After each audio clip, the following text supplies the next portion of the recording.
Friday night in Middle Georgia, old Luther Williams Field.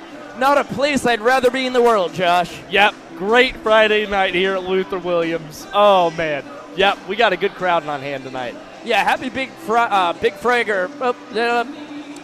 Tiger Friday for everybody celebrating at home. As you can see, Josh and I both donned and ready to go with the Big Tiger shirts. I've got a chat disconnected, so I'm going to have to give a little refresh on the old YouTube. And there are the people. Dubs, Sue, early for a change. All right, no work on a Friday night for Sue. Fired up about that. Dolce Banana, great to see you, my man. Dubs, wondering what time is it? It's almost game time. It's about 12 minutes to game time. And, well, okay, you say it's game time. Yeah, it's game time, Dubs. I'm here for the energy. Melissa L. Beal. I think I've heard that name before. Maybe. Possibly. Great to have you with us, Melly B. Julie and Steve, thank you for celebrating Big Tiger Friday with us. Sames go to you, Dubs. And Maddie Roberts, Steve Kellogg. I mean, the folks are roaring to go here tonight. And I was just saying to Josh right before we went live, this game feels a little different for me. I've got a lot of energy tonight. Obviously, a little bit of a brouhaha last night. The Bananas have their longest losing streak of the summer, which is saying something because it's only 2 games straight. But the boys in as much of a must-win situation as they've been so far in their 2022 campaign. Yeah, that's right, Biko. But what's nice to see is that not a lot of negative spirits there on the bus. It was kind of the same energy you've got right now. It's like they're fired up. They want to win this game really, really bad. There was good energy from Nick Clarno. Of course, Reggie with an immaculate pregame speech today. And it's go time. I know these guys are ready to play because we've got 2 teams, both with 2-game losing streaks right now, and one of those has to end tonight. Correct. And the Bananas have beat the Bacon 10 times out of 11 matchups. You know, that obviously factors in to a big brother, little brother type feel between the Nanners and the Bacon. The Bananas been around since 2016. The Bacon since 2018. The Nanners have 2 Coastal Plain League championships. The Bacon made it to the championship actually after knocking out the Nanners in the playoffs in 2019. Fell to the Morehead City Marlins in 3 games.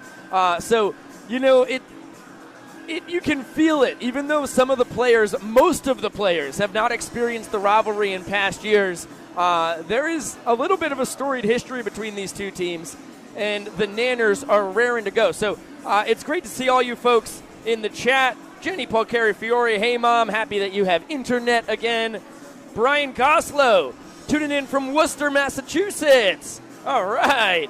Home of Jesse Cole and Andrew Donnie Don at that. Aaron the Buffalo Banana. Haiku from him. When you need a win, don't worry, we can do it. Just play the Bacon. Wow. That was magical. Yeah, I see an award in Aaron's future. Yeah, I haven't heard a haiku in many moons, and I don't know if I've ever heard a better haiku in my entire life. Sue, hello to the 2 of you. Lisa M, still feeling the adrenaline from last night. I think we're feeling the same thing. And like you said, Josh, a really loose bus, it definitely helps a ton to have Nick Clarno, even though he can't play. He's as good an energy guy as there is in the entire nation as far as baseball goes. And Reggie, I don't want to brush over that he had the greatest speech of the summer thus far. Yeah, that was, wow. I mean, towards the end, he just got on a different level. It's the emotion. Yes. Reggie, you can feel the emotion coming from him. He is doing everything that he can to will a win out of his guys. And, the Bananas are going to do what they can to reciprocate. Yeah, pretty cool. Steve's still wired about last night. Surprised he got any sleep. Tape Pew, great to see you in the chat. It is going to be quite a ballgame tonight. So let's get to drawing Luther Williams Field. As Josh, we have Josh Willits, your favorite name on this Banana squad starting tonight for the Nanners. Yeah, that's right. And the last time he pitched was away at Lexington County Friday, I believe, Biko. Fact. And Willits was really, really good. He did give up 2 solo home runs, but outside of that, no walks, one other hit that was scattered around. Josh Willits just went after the Blowfish batters and was able to rack up a lot of strikeouts in the process as well. Yeah, 7 Ks in 4 innings, and like you said, back-to-back homers. That was in the 3rd inning. Nothing you could do about that except for, not leave a couple pitches over the middle of the plate. But all in all, besides 2 tough pitches, he was really, really good, and that was a much-needed bounce-back appearance for him after he had started his summer on over 6 innings of scoreless ball, a few of them here in Macon, all in relief, and then he had that devastating performance in Macon when he only was able to record 1 out, gave up 4 runs, followed that up with a rough performance in Wilmington, where control was truly his only issue both times. Yeah, but the fact that he gets to take the ball again here at Luther Williams Field, it's got to fire him up, Biko. I think that this is something he's really ready to kind of tackle and get behind him was that bad outing, and he's got a great chance to rebound tonight. And you like Tyler Gillum's trust in his Richmond University man, because after 2 really tough relief appearances, he gave him that start in Lexington County a week ago, and Josh, responded with a really, really good start. So that was a great outing from him, and we're looking for another of the same. And then on the other end, it's going to be Sam Raplogle on the mound for Macon. Over 5 appearances, he has not given up a run in 9 1/3 innings pitched, but this is his first start, and the longest he's gone so far in the year is 3 innings. It'll be interesting to see how deep he can get into this game. Yeah, that's what I'm interested to see as well, Biko. I think that he's got really good stuff out there on the mound, but if he gets over 3 innings, you're going to wonder how much more is kind of in the tank for him and how he can handle going through a lineup more than one time through. Yeah, couldn't agree more. And in 5 innings against the Bananas across 2 appearances, he has only given up 3 hits while striking out 7, not walking anybody, and giving up no runs. Obviously, he hasn't given up a run on the year. So, Kevin Soini going to one of his better arms, the only pitcher he has all summer that has not allowed an earned run.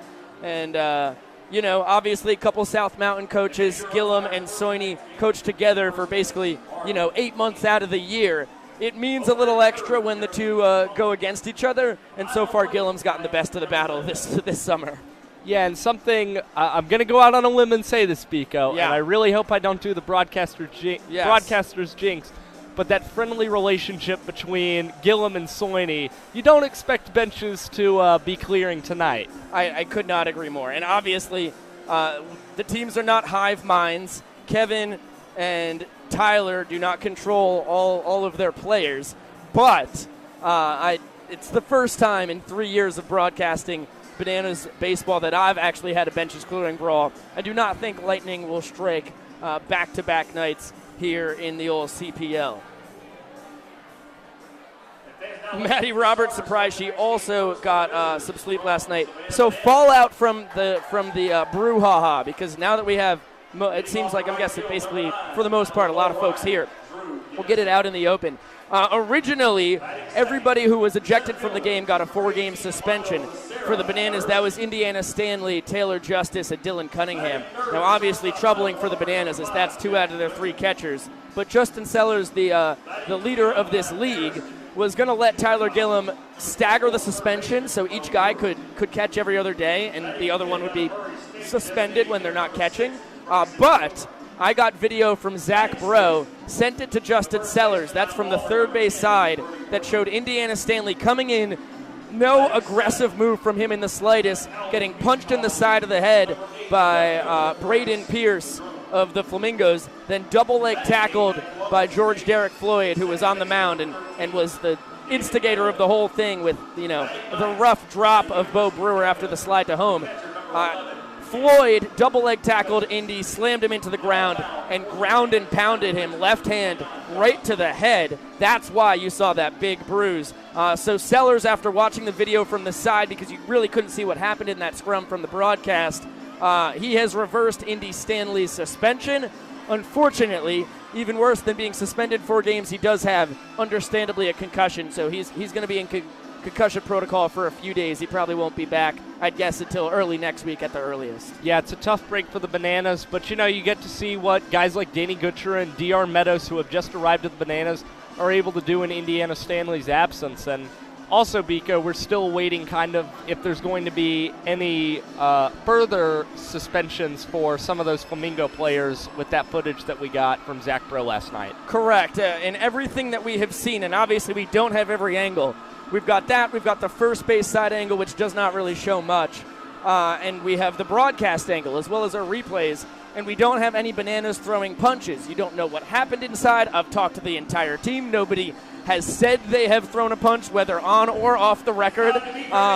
So, you know, 2 punches thrown by the Flamingos. Both of them landed. Unfortunately, both of them on Indy for some odd reason. And that's probably, if I had to guess, going to land some thicker suspensions for Floyd and Pierce, the 2 guys who were throwing fisticuffs. Yeah, I mean, you would think so, but we'll just have to await the results from the Coastal Plain League. Yeah, that's a fact. I'm not going to put the horse in front of the carriage. So let's get the infield all set here in Macon. You know, one of my favorite things to study on the infield, as now I am an artiste, is that they just have flat, and you know, they kind of arch in actually a little bit. Kind of like that.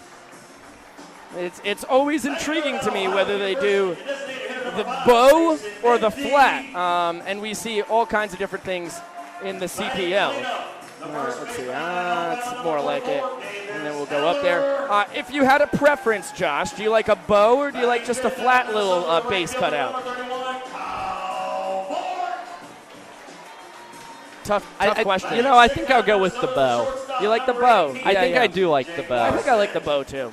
I don't even know what Grayson Stadium is. I could try and picture it in my mind's eye, and I've never had to draw it, so it's a mystery to me. I feel like there's something really satisfying about like that perfect curvature sometimes with the bow. I agree. No, I'm a bow guy as well. Get some bases in here. And the left fielder, number 11, Antonio. All right, we're cooking. I talked to you on the bus about how happy I am that the Bacon have a player named Antonio Brown. I mean, you just can't make that up. He'll be batting 9th tonight. As you mentioned, Meadows and Gutcher in the lineup for the Bananas with some guys down with injury. Livan Reynoso at a pro workout with the Cleveland Guardians. And it's just a 2-man bench, Taylor Justice and Dylan Kurahashi Choi Fu tonight. Let's turn it down to the field. Time for our national anthem.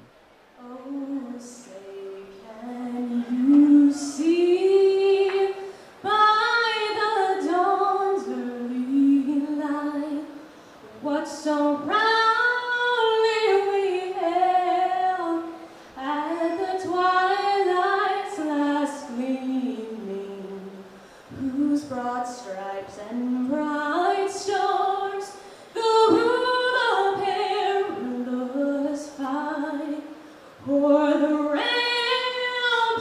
we watched were so gallantly streaming, and the rockets' red glare, the bombs bursting in air, gave proof through the night that our flag was still there.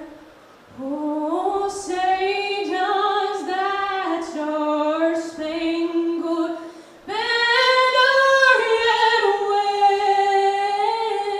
wave for the land of the free and the home of the brave.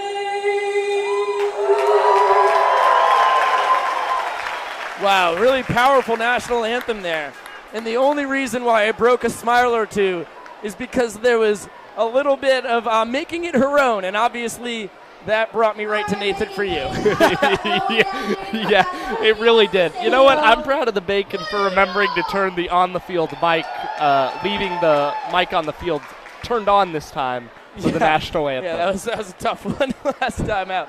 All right, my one black doesn't really want to draw here, but black number 2 is cooking with absolute gas.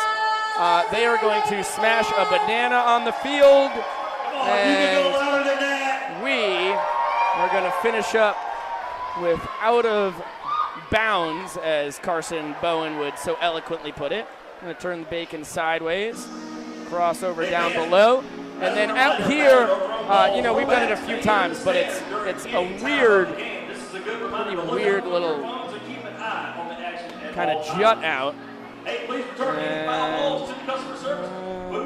yeah, that'll play.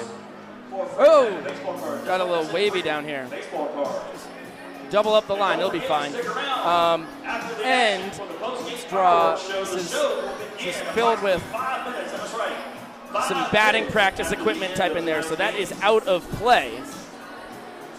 And before we forget to do such a thing, let's get the old warning track in here. Nice, good, Josh. Very good. Start it about here. Come on around town. The warning track stays in fair territory until the jut out. And it's going to hang all the way down. It's a sharp bend. And another sharp bend. Pretty typical lineup for the Nanners tonight. At least at the top, Ynesta Becerra, but then Jack Renwick in the 3-hole with Levon working out with the Cleveland Guardians. He had to take a trip. His workout is officially tomorrow.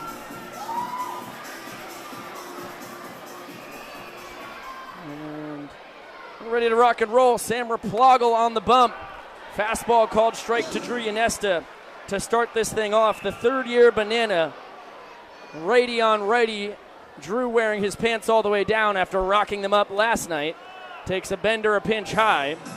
Count even at 1-1. On the mound, Raplogle in the all-white Bacon uniform, rocking his pants down, but with tweeners, probably about 2 inches of socks. As it looks like what is going on here? We'll do a little preview to program. Oh my goodness, our graphics are going haywire. Drew smokes one to left center field. It is going to bounce in front of the wall, and it's going to be a leadoff double for Ynesta. Heck of a piece of hitting. One all the way out here on the run. The center fielder, Jack Malone, reached out, tried to snag it at the last second. It bounced on the warning track, and Drew with his CPL leading 12th double to start us off tonight. Big reason why he's remained in the leadoff hole all season for the Bananas, Biko. Not only does he get a lot of at-bats, but he makes the most of them, and he's just a good table setter for these Bananas. It's a fact. Caitlin Scott says, I feel like we touch both country and opera with that rendition of the national anthem. Yeah, multiple styles all blended into one. Now Armando Becerra, the center fielder, sophomore out of Erskine. And the first-year Banana fouls a fastball off. You know, that's an idea there, Biko. You hear a lot about rock operas, but you've never heard of a country opera before. Yeah. Maybe that's what you do for your O.J. Simpson play that you've been trying to make for so long. I don't think he's a country fella. Yeah, but if you could mix country opera and the O.J. story, I mean, come on. Maybe that's the amalgamation that's going to sweep the nation. 1-0 pitch lined into left field for a base hit. Drew's going to get a stop sign as Antonio Brown fires it all the way home. Good scoop by the catcher Carter Sanford. And the Nanners in business. The man fifth in the Coastal Plain League with his .353 batting average just continues to rake. There's a pretty good call there by Kevin Soiney to have Antonio Brown playing shallow there over in left field. Becerra's been able to spray the ball all over the field so far this year, Biko, and it allowed Brown to be there to throw quickly to home plate and hold Ynesta up at third base. And with nobody out and the meat of your order coming up, no reason to try and stress it with Drew. So now runners at the corners with nobody gone, and Jack Renwick, the shortstop, sophomore out of Wofford, swinging it righty to righty, and he will foul a fastball off. Drew at third base, a perfect 5 for 5 in stolen base attempts. Mondo over at first, 9 for 10. Yeah, Caitlin, the creative genius you are. I'm sure that'll play really well. There's a high pop-up right side. Giving it a look is Davis Heller, the first baseman, but it's going to clang on top of the old grandstand here. Count 0-2 on Renwick, hitting .241 on the summer, but a .382 on base percentage. 8 runs driven in 18 games, trying to add to that tally. Yeah, I like Jack Renwick in the 3-hole Biko. He's a guy who just gets a lot of hard contact when he is able to make it. Replogle puts a little slider in the zone. Renwick bounces it back up the middle. That's his 9th RBI of the summer. And it's 1-0 Bananas, 3 batters into this game. He tried to front door a breaking ball there. And Renwick stayed right on it. Sent it right back to where it came from. And that's the first earned run of the summer for Sam Replogle. In 9 1/3 innings of work in his first start of the summer.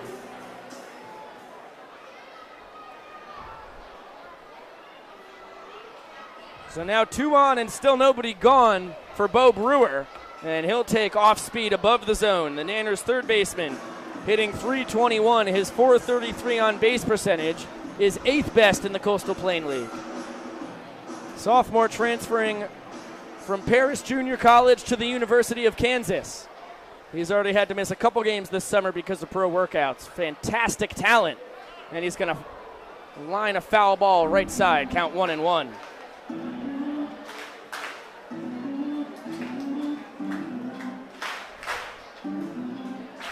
Groove Benders. Do you know what Groove Benders is, Josh? A what? Groove Benders. Sue says Groove Benders is going to be at Flashbacks in Richmond Hill on July 15th, Sue Ellen's birthday. I might have to look it up. There's going to be a bouncer to third. Stepping on the bag and then firing across the diamond is Bork. And oh my goodness. Just barely able to nab Bo Brewer. It's going to be a 5-3 double play. And now just Renwick at second with 2 down.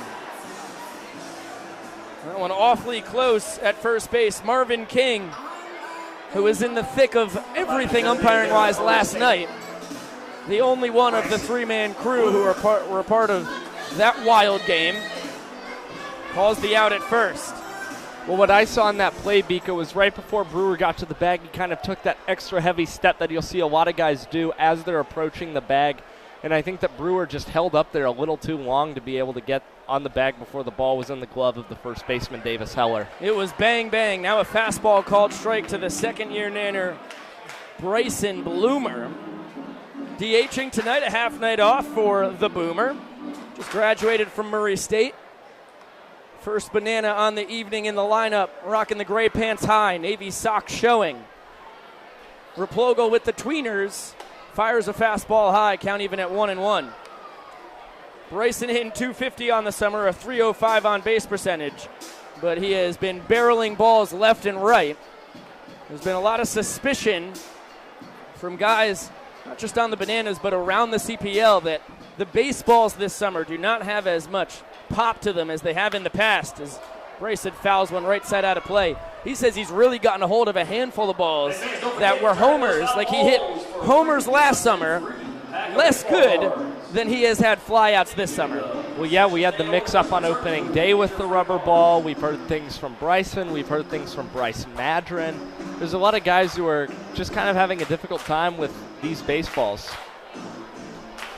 It's a little troubling. The home run numbers down league-wide. There's a line drive down the right field line, just barely foul. Oh, man, that was the slider from Replogle. Tried to backdoor it, well, front door it really, but it ended up over the outside corner. And Bloomer just barely missed extra bases and a run batted in. That was within an inch or two of the right field line. So instead, another 1-2 pitch coming.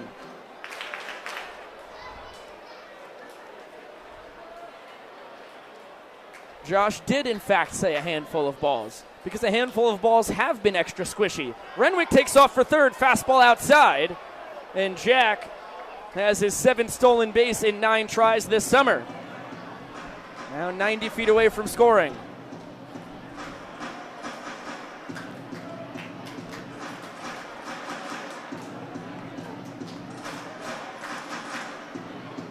Excellent speedster. 2-2 pitch to Bryson. Count runs full. Fastball above the letters. Yeah, that was an interesting stolen base there, Biko, because there was no throw offered from Carter Sanford behind the plate. No. I think that they had gotten mixed up on their signals. Fastball came in, and that ball like handcuffed Carter Sanford. It seemed like something he just wasn't expecting to receive back there. Payoff pitch is skied to shallow left. It was a fastball at the top of the zone, and the shortstop, Andy Blake, is going to haul it in. That one actually Jake Larson. Blake went out there tonight. Long story short, the Bananas score 1 run on 3 hits and strand a man. As the fans going crazy for some free merch, and the Nanners take a 1-run lead into the bottom of the first.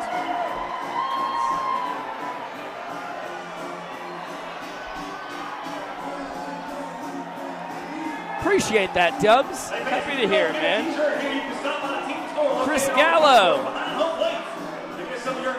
Fired up for you to be in Grayson Stadium on Wednesday night. Oh, it's Sue's guitar teacher's band. Oh. Okay, that's why we didn't know about it. Although I'd not say that I'm the most knowledgeable man when it comes to music in the world, although I've got a pretty good encyclopedia. Really good work on the flag and the Luther Williams scoreboard, buddy. Thank you. It's the little things that matter. I try. I still have to draw the mound here. Just wait till I draw the old flag on our 4th of July game here. Oh my goodness. I got some stuff planned. I can't wait. Oh goodness. All right, let's bring that puppy down. Get the dugouts going. They pop out like that. And like that into the grandstands. All right, what do we have going still here? We still could draw, let's see, the Macon bullpen.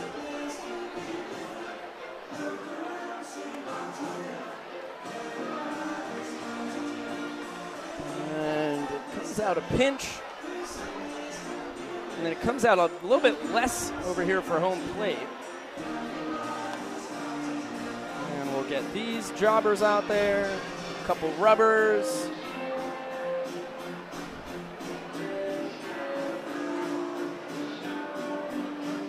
Okay. I feel like we're kind of cooking with gas here. I like this. I like what I'm seeing a lot. Okay, one more thing. We have to draw the Bananas bullpen. Leading off for the Macon, the center fielder, Which is behind a see-through metal fence. Guys all sitting in chairs from one of the most bizarre jank bullpens you'll see in your life. Josh Willits, the sophomore out of Richmond University, on the bump. Ready to deal to Jack Malone, the center fielder, who shows bunt. And it takes a fastball at the knees for strike one. Malone, a junior out of Point Loma University. Having a really nice summer. Swings it from the left side. And the center fielder for Macon takes another heater at the knees. Count quickly 0-2. He's hitting .321 with a .441 on base percentage. .321 batting average. Best in this Macon lineup. 0-2 pitch. And it's going to be a heater. Willits went right after him in the zone, fouled off left side. Yeah, Jack's a good leadoff hitter to have for the Macon Bacon. The first time we saw him, Biko, he was batting kind of in the middle of their order, I believe in the 6 hole, and ripped 2 doubles against us in his first game. And so to have this left-handed bat at the top of your order against the righty Willits, it's a good move. Josh has been 89-91 with his 3 fastballs. Goes with a heater again, that one all the way to the backstop. Up and out of the zone, count 1-2 on Malone. 7 runs scored on the summer in 10 games played.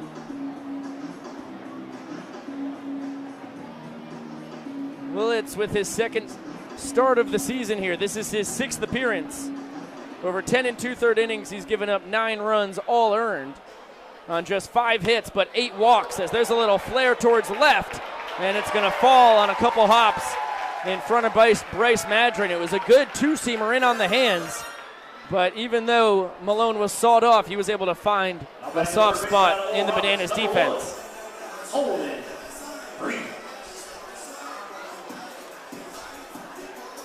Pretty perfectly placed between Renwick and Madron.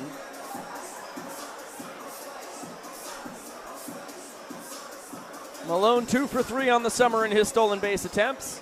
He's rocking his pants high, as well as Holden Breeze, the right-handed hitting third baseman, a sophomore out of Oral Roberts University, who serves a slider foul and out of the stadium right side.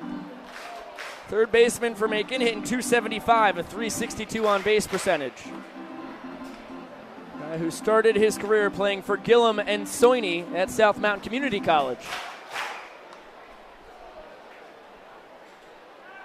Not a big lead over at first for Malone, but Willits will check on him anyway. In his 10 2/3 innings, Josh has struck out 15. As I mentioned, 8 walks compared to just 5 hits. It's been inaccuracy that's hurt him, as there's a flare towards right. Drew Yanesta started back, now coming in and can't catch up to it, as Malone's going to stay put at second. Just a bit of a misread from the third-year Banana. Tried to make a diving play to save it and came up a bit short. Yeah, Biko, it kind of looks like he might have taken one step back before coming in on that ball that was definitely diving in right field, and Drew just did a good job able to keep it in front of him to keep Malone from going to third base there on that single. Yeah, so back-to-back bloop singles by the Bacon. Tying run on second, go-ahead run on first. Neither of those balls hit hard in the slightest. Mason Minzy, the DH, swings it from the left side. The senior out of Ohio University, the one switch hitter in this Macon lineup. Fastball misses outside. Comes in hitting .291, a .461 on base percentage, because he leads this Bacon squad with 16 walks taken. Minzy, just like the two guys on base, rocking his white pants high. The Bacon wearing white jerseys tonight. Kind of a Top Gun theme, as you mentioned earlier. A taste of blue, some stars sprinkled around them. Yeah, I think it's a little Top Gun inspired. I also know that there's some kind of airplane museum kind of around the Macon Warner Robins area that I think also inspired these jerseys. Yeah, very American theme. They've got the kind of the stars all across the front and back of these jerseys. Really nice looking. Yeah, Willits from the stretch. Fastball lifted left side. Madron with a long run. He's going to run out of room as it lands on top of the party deck right about here. Pitch there by Josh to get back in the count. It's red piping on the edge of the sleeve, a space of white, and then blue piping right after it. And there's red at the bottom kind of dipping up with some blue stars sprinkled around. So I'd say patriotic, but as the young professor Matt Grafer, who's actually in the building tonight, said, kind of like a bomb pop. I think that's the best color scheme that I've heard as far as comparisons go. Good slider there by Willits, but it dives out of the zone, and Minzy able to hold up. Dangerous 3-1 pitch coming here.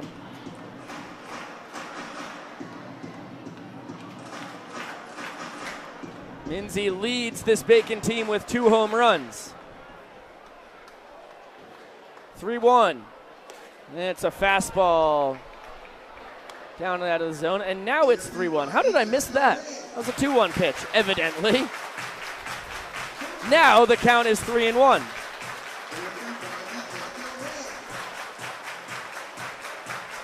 The Bacon with only 8 long balls on the summer, tied for 12th out of 14 teams in the Coastal Plain League. Fastball dots the outside corner. Minzy was headed to first. Kelly Ledbetter brings him back. Perfectly placed pitch there by Mr. Willits. As I mentioned earlier, Marvin King umpiring first. Jeremy Polovic, the third base umpire. Malone and Breeze lead off second and first base respectively with a pair of blue hits. 3-2 from Willits to Minzy. And it's going to be popped left side. Bo Brewer and Danny Kutcher give it a good look, but it clings on top of the grandstand. We'll do another payoff opportunity.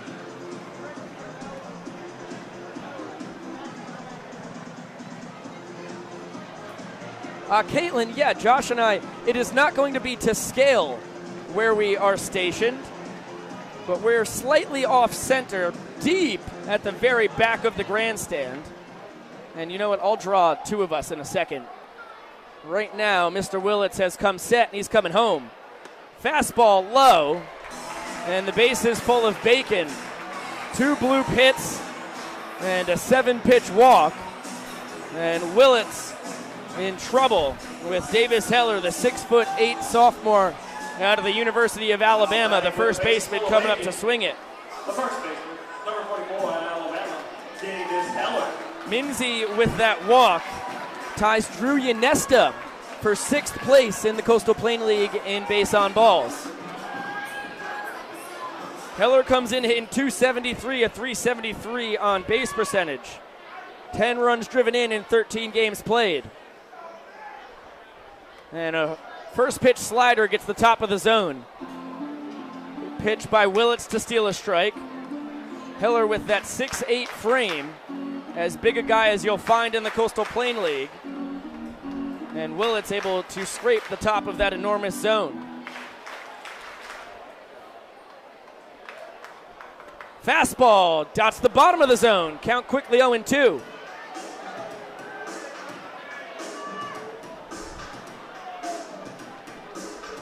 Willits will throw a 4-seam as well as a 2-seam fastball.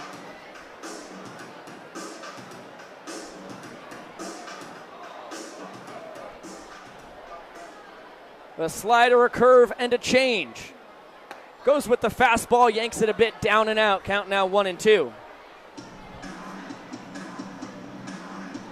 Changeup he throws is a split change. He learned it from Marcus Stroman through a video on Instagram.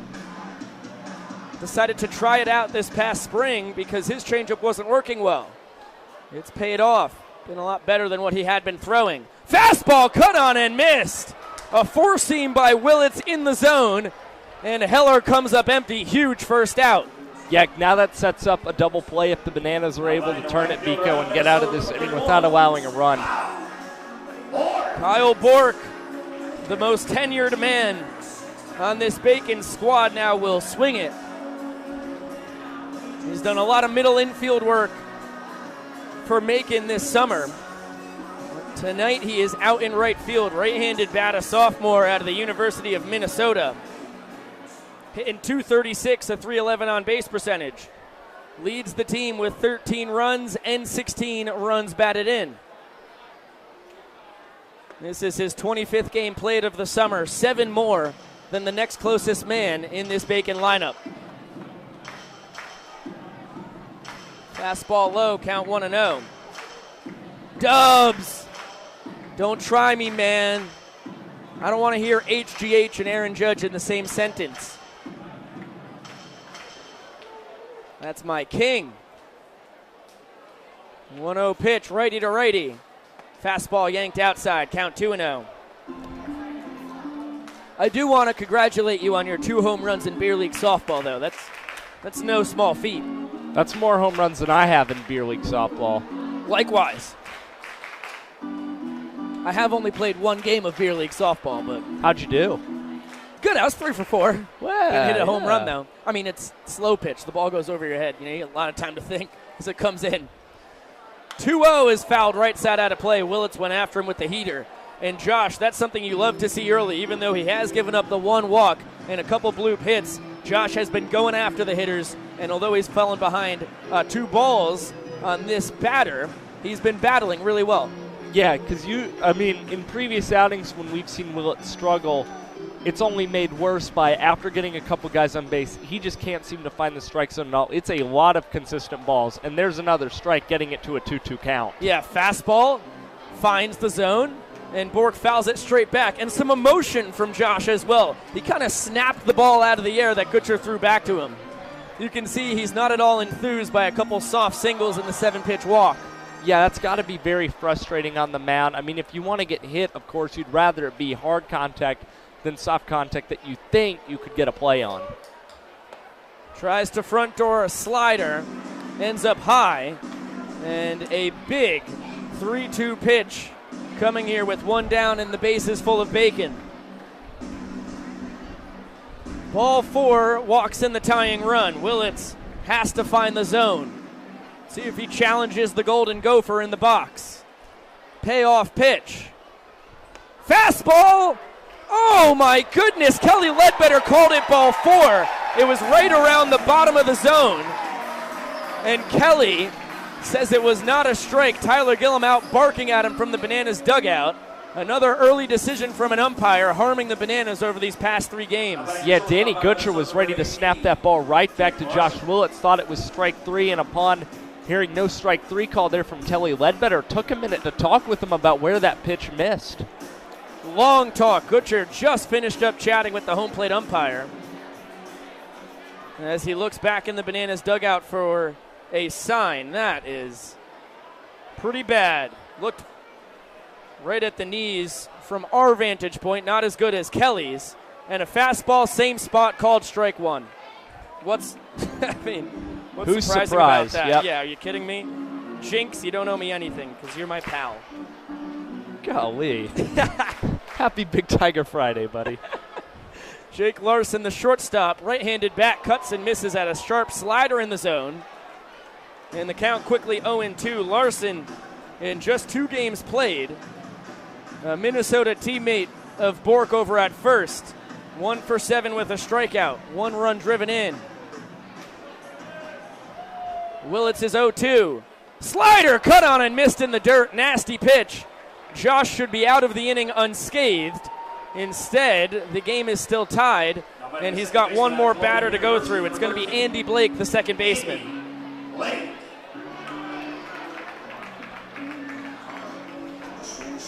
I like the way Josh Willits just handled that at bat, Biko. Obviously, you're really frustrated about walking in the tying run here in the first inning, but he went after Jake Larson and threw 3 straight strikes to get him very quickly. Yeah, fastball, slider, slider. Sit down. Larson takes a slider outside, and that's going to be a pass ball on Danny Gutcher. The Bacon out in front 2-1. Danny just straight up missed it. I mean, there's not much you could say about it. It was a tad outside, and it caromed off the glove of the Bananas catcher. After leading 1-0 in the first, the lead has evaporated. They now trail by a run. Holden Breeze comes in to score for the 10th time this summer. Minzy over to third. Bork up to second. 1-0 count on Andy Blake, hitting 200 across 11 games, and he lines a fastball fouled on the right field line.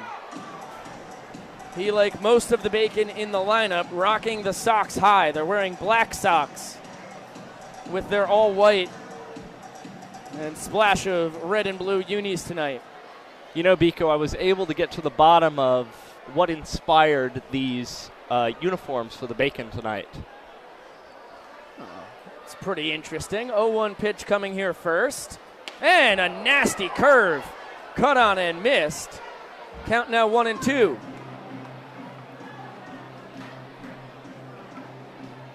We'll get into the origin of these unis. After this 1-2 pitch, righty to righty, 2 runners in scoring position. Couple bloops, 2 walks, and a pass ball. And there's a fastball called strike 3 on the outside corner. Willits gets all 3 outs himself, not helped out at all by the home plate umpire.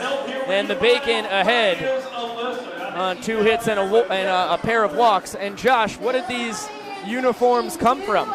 So they are based off of the U.S. Air Force Thunderbird airplanes, is what I have found out.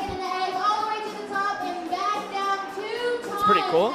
Bacon have done that a couple times over the past 3 years, modeling a jersey after a fighter plane Fighter Jet? Fighter jet. Yeah, I wanted to correct myself after that. Well, I just compounded the mistake. Oh, man. What's happening with the egg? All right. Well, a frustrating first inning for the Bananas. They started the night with 3 straight hits, double, single, single. Only able to get 1 run across. And then the Bacon used a missed strike 3 call by Kelly Ledbetter. A couple bloops.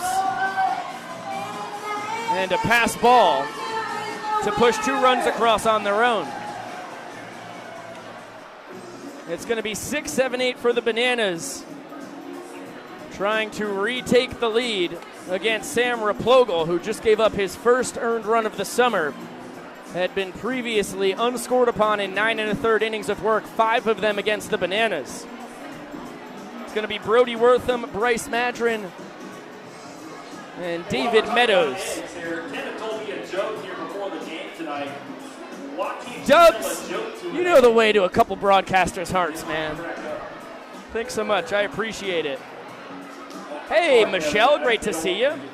Julie and Steve Vibert. Bazoinga! Ooh. Hope you want some ice with that burn, Kelly. Yeah, Angel Hernandez, no doubt about that. And appreciate the kind words from you Viberts as well.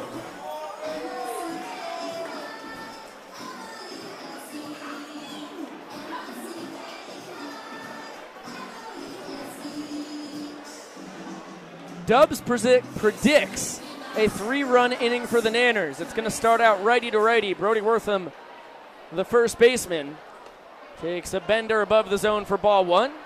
He rocks the pants above the knees. Senior transferring from the University of West Georgia to Auburn University.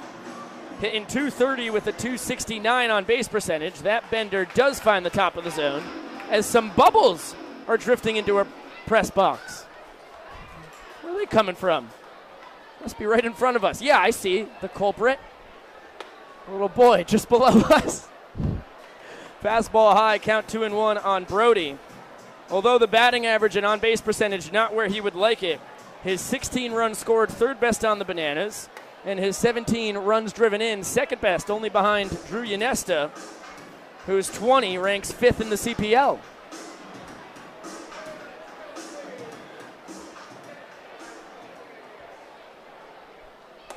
Fastball high, and a 5-pitch walk for Wortham. Tying run is on to start at the top of the 2nd. College Community College, number 8, Bryce Madron. It's the first walk that Replogle has given up to the Bananas in 6+ innings of work this summer. He had walked 4 batters in his other 4 1/3 innings of work. Bryce Madron from the left side of the box, the left fielder for the Nanners, trying to keep it going. And from the stretch, Replogle fires a fastball up and out. Madron, the sophomore, transferring out of Collie Community College to the University of Oklahoma, about 20 minutes away from his home. That out there in Blanchard, Oklahoma. And Heater finds the outside corner, count 1-1. Madron right at the Mendoza line, hitting .200 with a .242 on base percentage, but much like Jack Renwick and Bryson Bloomer, he is a very loud .200 batting average. He's been hitting to a lot of hard outs. Slider not even close, way outside. And the count 2-1. Madron's got excellent speed, and he has had some heroics here in Luther Williams Field. Last at bat he took against the Bacon here in Middle Georgia was a pinch hit double to start off a 5-run 9th inning, part of a come-from-behind 9-6 win for the Nanners as he takes a heater outside, count now 3-1.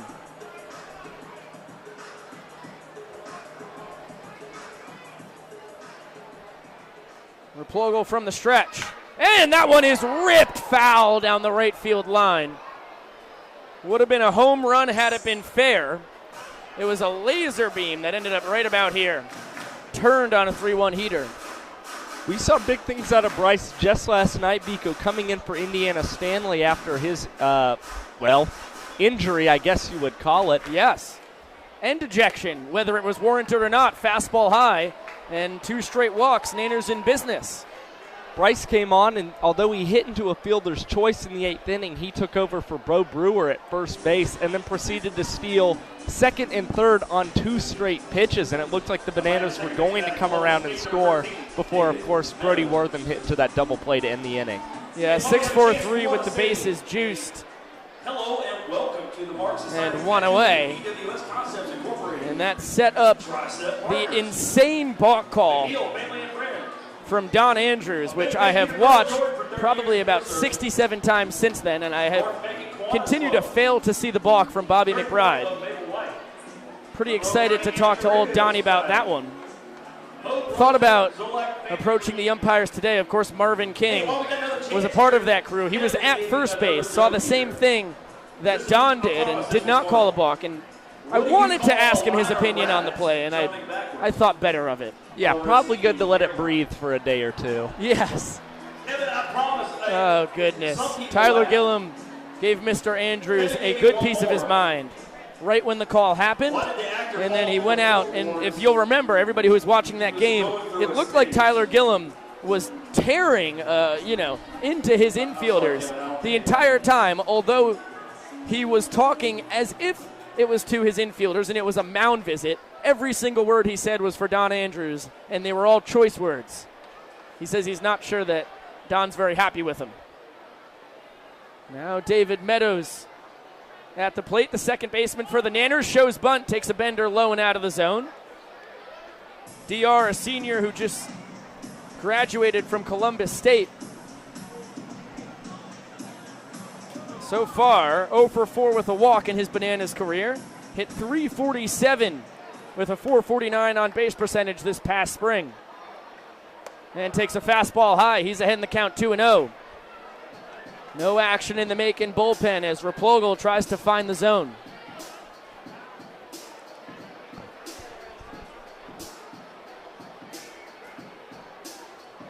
I'm sorry for my excitement on the foul homer by Madron. It was only foul by like 5 feet. Heater gets the outside corner, count now 2-1 on DR. That's why my impression of you the other night was so good. Oh, because especially on foul balls that are smoked, I get quite excited. John Sterling-esque. 2-1 pitch, Heater fouled straight back. Meadows just missed it. Count now 2-2 on the Nanners second baseman. Second start of the summer. Played in Wilmington a couple nights ago. A couple really nice defensive plays. We're proud of Vidalia, Georgia. The Sweet Onion King trying to come up big. And it's going to be a front door bender. He's able to spoil it. It's quite a breaking ball from Replogle. Started kind of at the shoulder of DR and ended up at the knees. Yeah, it kind of came in on his hands, and he just got the very inside of his bat on that ball and was able to foul it off over there on the first base side. Wortham off second, Madron off first. Great speed at both bases. Another 2-2 coming from Sam Replogle. Righty to righty. And it's going to be popped right side out of play. Fastball top of the zone. Good battle here from DR.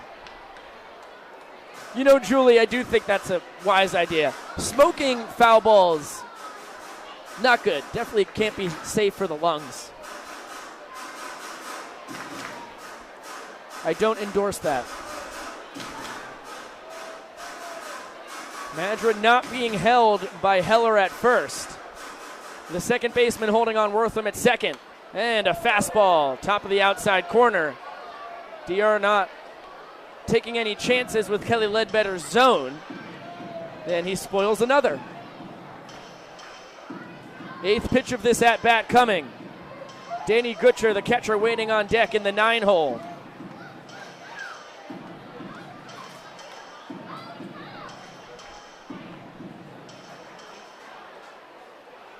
Fourth 2-2 pitch of this at-bat.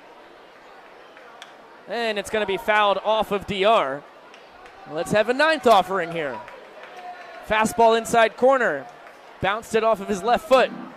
Wow, talk about a good at-bat here from DR Meadows. And what's important about this at-bat, no matter what, is that it sets up, it gives the batters after DR an advantage when you go so long with somebody. You know, you kind of expect maybe there's going to be a mistake to one of the next two guys up. Couldn't agree more. Full house here in Luther Williams Field.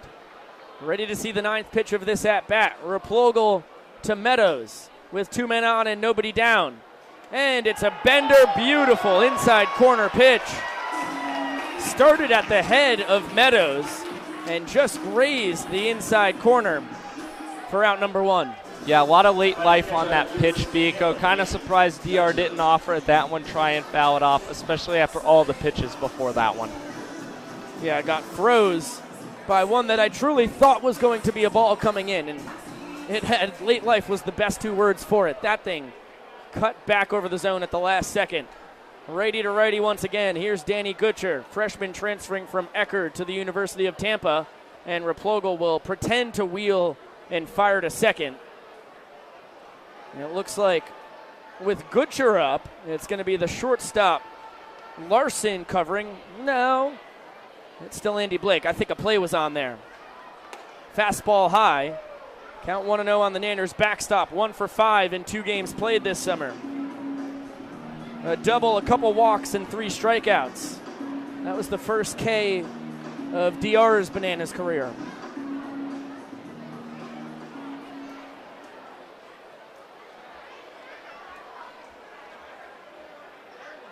There's that big bender at the knees. Front door variety, count even at 1-1. Documented Danny Gutcher's bizarre path through college when he played at home a couple nights ago, but he started at USF, redshirted, then the COVID year happened, then he transferred to Eckerd, and Eckerd decided not to play last spring. There's a hot shot to first. Heller thought about wheeling to second, took too long. Gutcher slides feet first into first, not in time. It's going to be out number 2 as both runners advance. Interesting play there by Heller, Biko. I thought he was going to spin and fire to second base, but of course Bryce Madron over there is so speedy, you don't know that you're going to get him. Luckily, Heller was able to get there just in time. Yeah, so after first and second, nobody gone. A strikeout and ground out from the 8 and 9 hitters. 2 newest men of this Bananas team. Sets up Drew Yanesta. Takes a fastball high for ball 1. On the 4th pitch of the ball game, he bombed a double out here to deep, slightly left center. Righty to righty, the Bananas right fielder. Takes a fastball, top of the inside corner, pitcher's pitch. Tough one to handle there. Count now even at 1-1.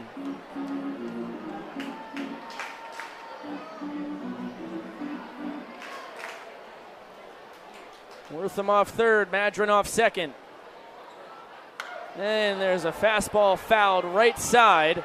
Drew hoping it's going to reach the seats. Heller is going to be able to grab it right in front of the dugout. Missed opportunity for the Bananas. Oh, a juggle of bacon and drop it. As I mentioned, 2 men on with nobody gone. And Replogle able to strand the pair of leadoff walks. Still 2-1 Bacon after an inning and a half of play. That was pretty similar to the pitch that had just been called strike 1 on Drew. Fastball, upper inside corner. Tried to get his hands in on it, just got under it.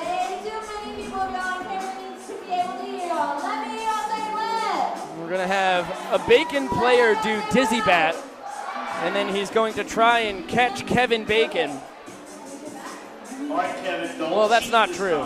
He's going to try and find an inflatable slab of bacon that Kevin has dropped. And the Bacon player is blindfolded. It's Marcus Cashman, the sophomore out of Niagara.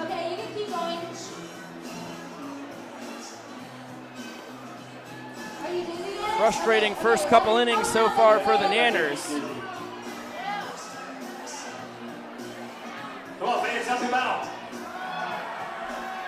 And where have we seen somebody blindfold try to find something on the ground with the crowd's help before. Go straight. Beats me. Yeah. To the right. Forest City? Go I think it was Forest City, yeah. Kevin, you stop it, Kevin. Left. Yeah, Kevin Bacon is out there. You're going well. Like, get all you wanted to hug Kevin. How sweet. Well, you got Bacon, maybe not the right The Bananas have had first and second and nobody out, back-to-back innings, and have not been able to get a run in either scenario. Of course, the double and a single to start the ball game is how their only run has been scored, but now 4 guys stranded. Actually, that's not true. 3 guys stranded because the double play in the first went 5-3. Out of Mercer University, number 7, Carter Sandberg. So it's going to be 8-9-1 for the Bacon after Willits had to face 7 men, not helped out by the home plate umpire. In the bottom of the first, gave up 2 runs, 1 of them earned, on 2 bloop singles and 2 walks, the second of which was rife with controversy. Sanford, the catcher, swings it from the left side. In 13 games, only hitting a .143 at .236 on base percentage. Beautiful backdoor slider, not called for a strike. Count 2-0.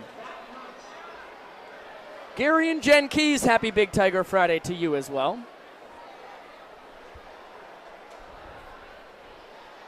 Righty to lefty. Willits works from the stretch with nobody on. And a fastball cut on and miss. Right down Broadway.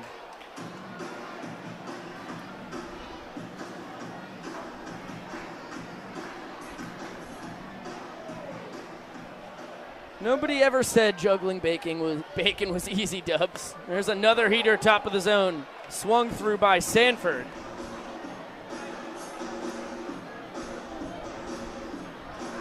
And the count 2-2 on the sophomore, transferring from South Alabama to Mercer right here in Macon.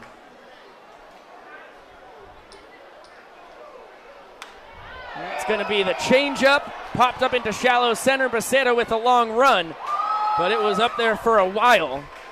And Mondo able to come in and haul it in for out number 1.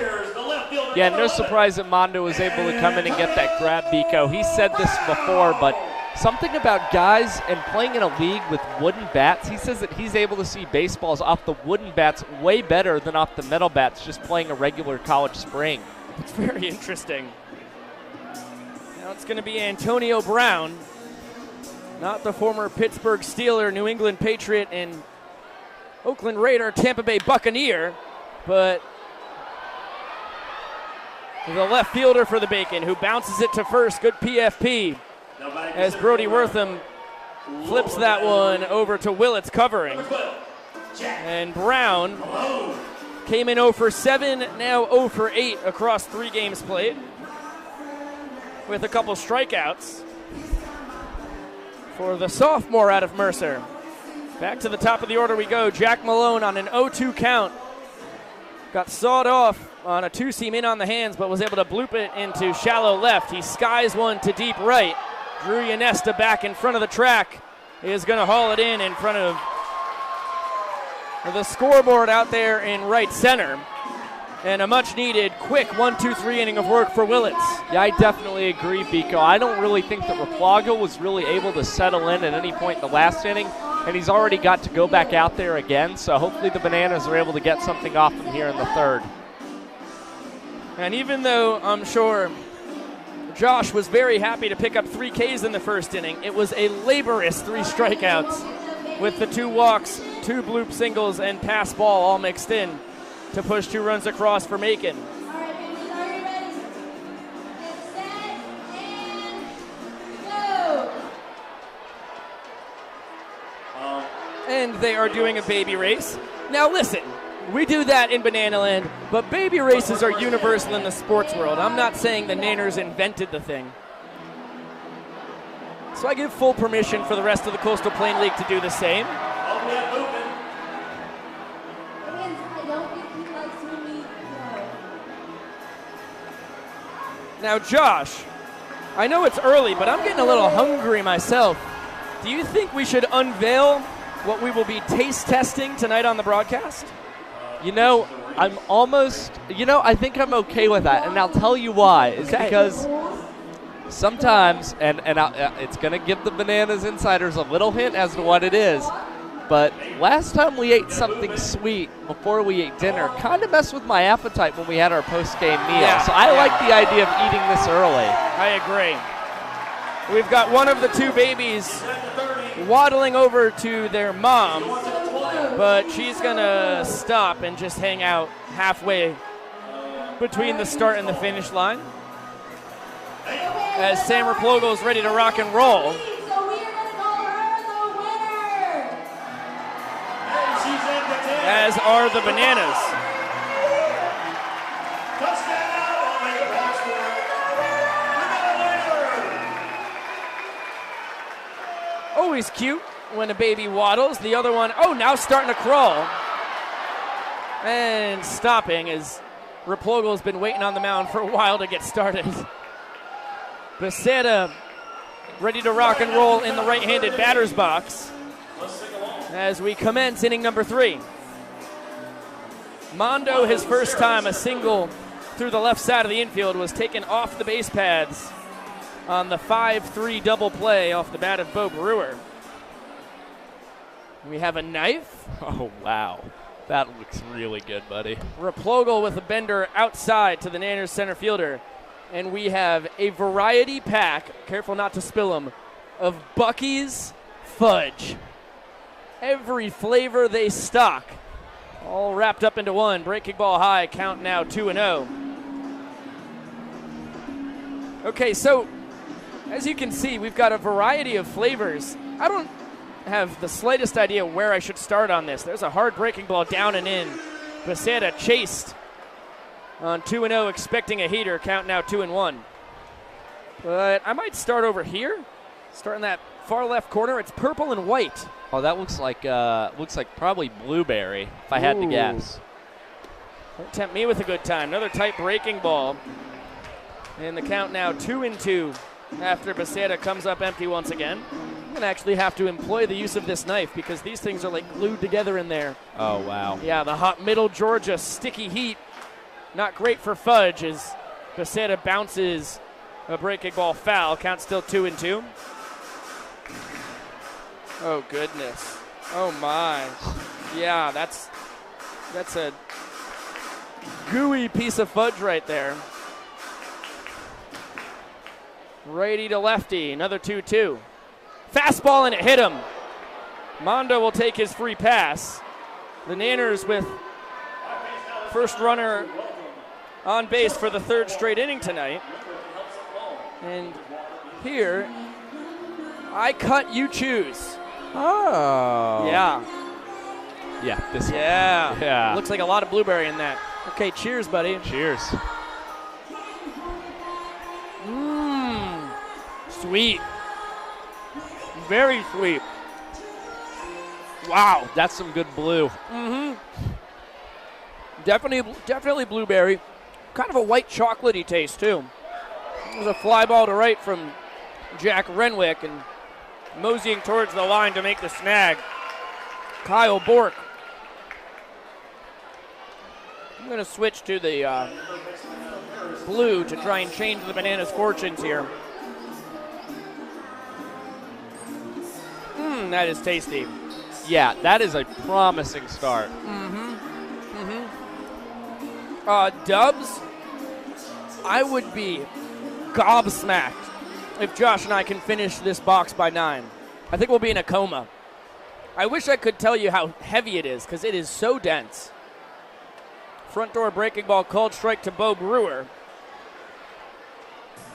Becerra over at first base. Second on the Bananas team, 9 for 10 on the summer in stolen base attempts.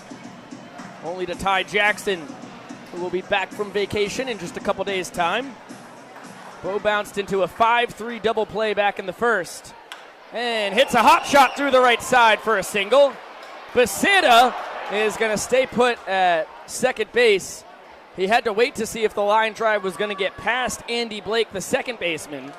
And then the ball was bobbled by Bork and right, but Not taking any chances here. 2 on with 1 down. Yeah, Becerra had a really good lead over there at first base, Vico. I'm surprised he wasn't going on that play.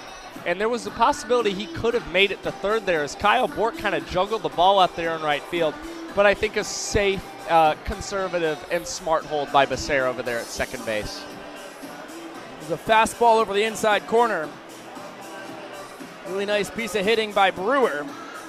Came in hitting .321 on the summer. Now Bryson Bloomer. He takes a fastball up and out of the zone for ball 1. Popped out to short in shallow left his first time.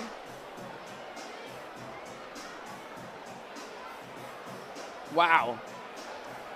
I give you know what? We're going to have to start a tally somewhere on here for our flavor ratings. Oh, yeah. Mondo fakes the steal, fastball low, and the count 2-0 on the Nanners' designated hitter. Yes, good spot for it.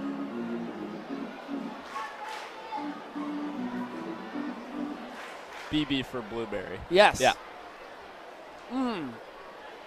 Now, it was delicious, but it's not my favorite piece of fudge I've ever had in my life. Becerra fakes another steal. There's a breaking ball that dots the outside corner. Count 2-1 on Bryson. I think I'm going to give it an 8.1. I'll do mine in blue. Uh-oh. Didn't love that. I might change colors. 2-1 pitch coming to Bryson. Righty to righty from Sam Replogle. And it's a fastball fouled back at the top of the zone. I'll do mine in purple. Oh. Yes. Good. What do you think about the bloob? It's tough, and I'll say why it's tough is because I want to see, I feel like I can give a better rating the more fudge I eat. Yeah, things might change for me. That's true. Breaking ball high. Count now full at 3-2 on Bloomer. But I really enjoyed that, and I think I'm going to go a little bit higher and give it an 8.4. Cool. Yeah, fair enough. Becerra off second. Brewer off first. Payoff pitch coming to Bryson Bloomer.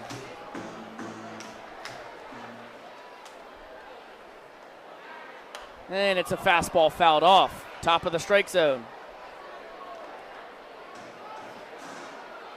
I don't think there is a right technique to finishing a box in 9 innings. I'm telling you this, just by the feel of it, I mean, what would you say? I'd say probably like a pound, 1.7 pounds. Oh, God! Dude, that thing weighed me down. It's heavy. Oh, my God. That legitimately scared me. Another 3-2, another foul ball on a fastball. Put the fear of you know what in me. Oh, my goodness.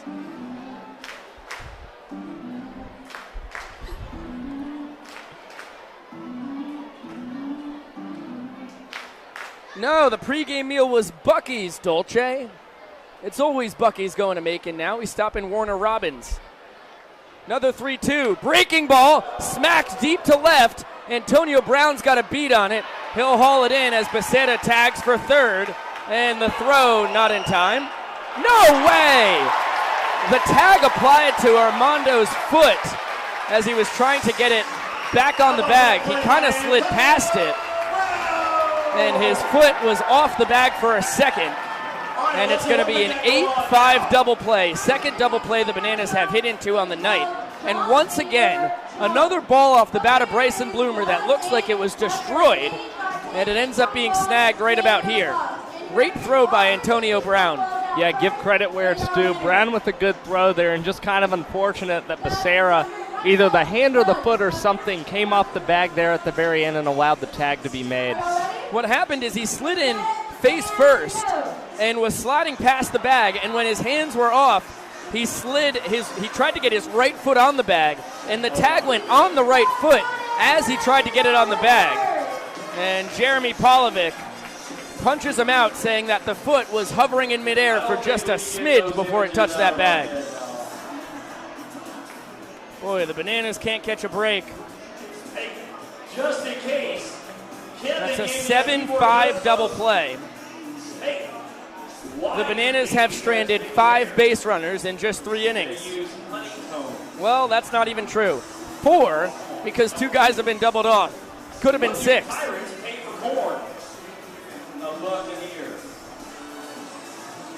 And of course, you know what I'm sure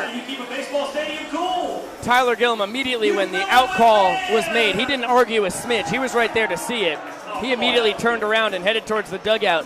I think the biggest frustration for him is probably a lack of Becerra trying to go first to third on that single where there was a bobble out and right. That changes the Bryson Bloomer double play at third to a sac fly. Yep. No surprise that Gillum wanted Becerra there at third base, especially with his aggressive style of base running. It's just little errors that come up to cost you sometimes. Yeah, and you know, the green light special inspires aggressive base running at all times. Becerra had beat the throw easily there. Just his slide was too hard. Off the bag for a smidge, just a blink. And he ends up being called out.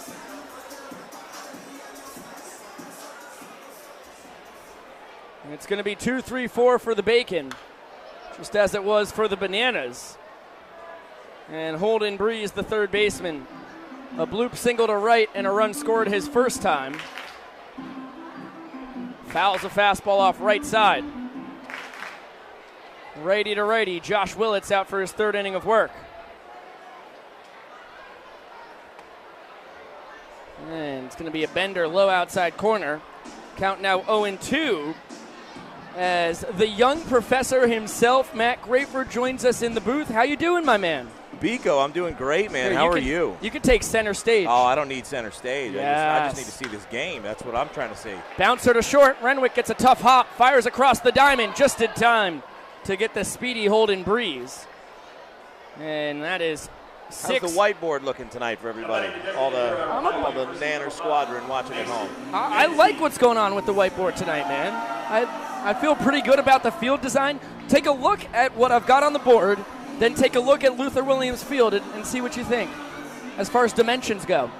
Biko, I got to tell you, you are remarkably skilled in many things, and I've heard about the accuracy of your whiteboard prowess, but I have not personally witnessed it. And to see it here in person, my God, folks, you are getting as close as you can to the actual real thing.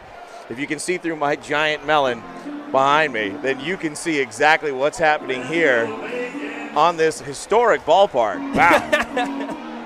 Biko, can I get a little volume in the headphones here? Is that cool? Yeah, of course. What do you got going on now? Sound good to you? A little more. Oh, yeah? I got me, but I don't have you. Oh, okay. So let's see what's going on here. So you're going to have it in one ear and not the other. All right, I got me in my left ear. Yeah. That sounds accurate. Let's do it here. Ready? And even though you're right next to me, you sound like you're about 3,000 miles away. You sound like you're in Savannah and I'm here in Macon. Oh, you know what? I think it actually should be in your right ear. Is it in your right ear? I'm getting a little more in my left, I'll be honest with you. Kimasabe. We're really trying to work out the technical issues here, folks. As long as it's not affecting the fans at home, our Bananas insiders that are following us and checking things out, that's really all that matters. Now it's going to be an 0-2 pitch here to Mason Minzy, the DH. He walked and was stranded at third his first time. Righty to lefty. DH able to check his swing. A little outside there. All right. Yeah, it's not too bad. Willett settling in after a couple bloop base hits and a couple walks with a pass ball, pushed 2 runs across in the first.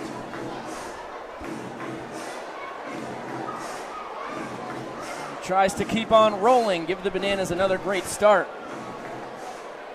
You know, I could just talk at you. I'll talk right that's fine. I'm taking the one ear off just so I can hear you more clearly. Perfect. And then everybody wins here. Yeah. So Matt, I mean, you have become an integral part of the Bananas show. Obviously, more so on the World Tour when it's not Daytona Tortuga season. And even then, I've skipped a few. I mean, don't tell anybody, but I have skipped a few Tortugas games to make a few Bananas appearances. But that's what you got to do. 2-2 pitch, backdoor bender misses, just a smidge outside. Count 3-2.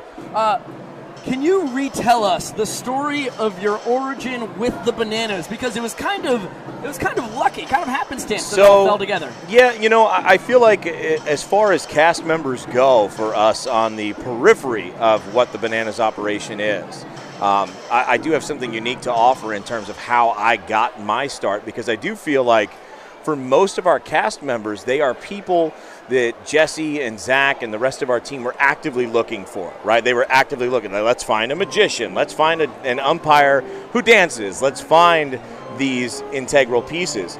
They have a plethora of talented people on microphones, yourself being one of them. I mean, up here in the booth, it's top-notch. I mean, listen, I do this for professional wrestling. This is my first time appearing on a baseball broadcast other than pregame. So I can tell you that you are no slouch up here, sir. So they've got a Biko. They've got a Jesse. Beautiful split change for strike 3. Cut on and down he goes, as he should. And back to the storytelling. So they weren't looking for me, but I was looking for them. I mean, this is only my second year working in professional baseball. I worked as a host for the Daytona Tortugas, but I've been a professional host for 6 years now. So once I discovered what the Bananas actually were, and I read Jesse's book, his first book, Find Your Yellow Tux, I was enamored, and I had to know more, and a lot of it had to do, I even discovered them through my wardrobe choices. I'm wearing a Bananas jersey tonight, but I usually wear a brand called Roosevelt's that have a few pretty sweet Bananas shirts. But that's how I got hooked up. I managed to connect with Jesse. Came out last year during the CPL season. He had me in a black tux on a very, very hot day in Grayson Stadium, and I got to do my thing a little bit. And then I pursued the Bananas further as we got into the World Tour, pitched some ideas, managed to have an audience with Jesse and Zach, and they felt I had something to offer, and lo and behold, here we stand, man. If you had told me a year ago that I would be able to be not only on this broadcast, but to be a part of the Bananas as an organization, I would have told you were crazy, and the Bananas weren't even as big of a deal last year as they are this year. So to be on this rocket ship with you guys is amazing, and watching our boys shut down the Macon Bacon here to end this inning is even more amazing, I'll say that. Yeah, that's going to be a soft fly out to center from Davis Heller. So that is now 8 straight retired by Josh Willits. 4 Ks, he's really settled in after a couple blue base hits, and the walks compounded for 2 runs in the first inning. It's a magnificent story, and I remember when you first showed up to a Coastal Plain League game back in the summer of 2021, coming up from Daytona. Now, how did that work out? Because the way I had found out about it was like you were coming to the game and you were like, hey, I do some stuff. That was it. I wanted so badly to come to a game. I had connected with Jesse prior, but I got on the waiting list, which was a little shorter of a waiting list last year than it is this year. Right. Managed to break through, get tickets for one of the 2 games the entire summer that my schedule even allowed me to go to. And I just sent Jesse a message, said, hey, man, we're going to be in town, and I'd love to be there. And I said, and by the way, as a professional host and announcer, I'll be there. So I like to work when I'm places. So if you need something, and he said, well, actually, Shark is missing his first game ever for some unfortunate reasons, but he's not going to be here. He says, I want you to enjoy the game, but if you want to work, I might have something for you. And I went, absolutely. So I sent him a few pictures of my remarkably deep roster of wardrobe items, and he, of course, picked a black suit. That must have been, I think, his true test. Like, can this guy cut it here with the Bananas? Can he wear a full black tuxedo in mid-July in the hottest place on earth? And the answer is yes, I can.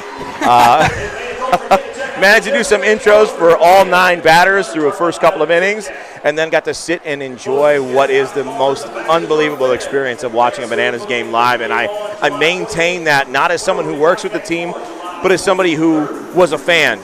I have hosted, even last year before I got there, I have hosted over 1,000 events. And that's not a fake number, that's a real number. I have yet to experience anything that comes even close to what we are able to produce as the Bananas. Brody Wortham leading off the top of the 4th. Skies one to deep right center. It's going to be hauled in by Malone. The Nanners' first baseman had walked and been stranded on second. And Sam Raplogle out for his 4th inning of work. Gets 1 out on 1 pitch. Now it's going to be Bryce Madron, the left fielder, a walk in his only plate appearance as well. He was stranded at first. Okay, Matt, I'm curious. Like, what has been your favorite, like, memory or moment that you've gotten since you started with the Bananas? I got to tell you, I think it came on my last appearance with you guys where I had the unbelievable opportunity to host the game. Jesse was out of town and for him to just, hey, brother, here's the hot tag, you're in to host for the Savannah Bananas. That was an unbelievable moment, but it's not just that. It was the promo that we did that came from the mind of Carson, which I only found out through watching the video replay with you, the Keep Your Job promo that we did on the field. This one, sky to shallow left, and it's going to be caught on an awkward diving play by Antonio Brown, the left fielder. That one was into I don't like it, left. but it was a heck of a play. Yeah. You got to give it up. Give credit where credit's due. So that's going to be 2 down, and now it will be David Meadows, who struck out in a 9-pitch battle with Sam Raplogle, his first time. The Keep Your Job was an unbelievable. I don't know how I kept it together throughout it. It was the funniest, most outrageous thing I've ever been a part of, and I've been a part of some wild things in my time, Biko, as a pro wrestling announcer, manager.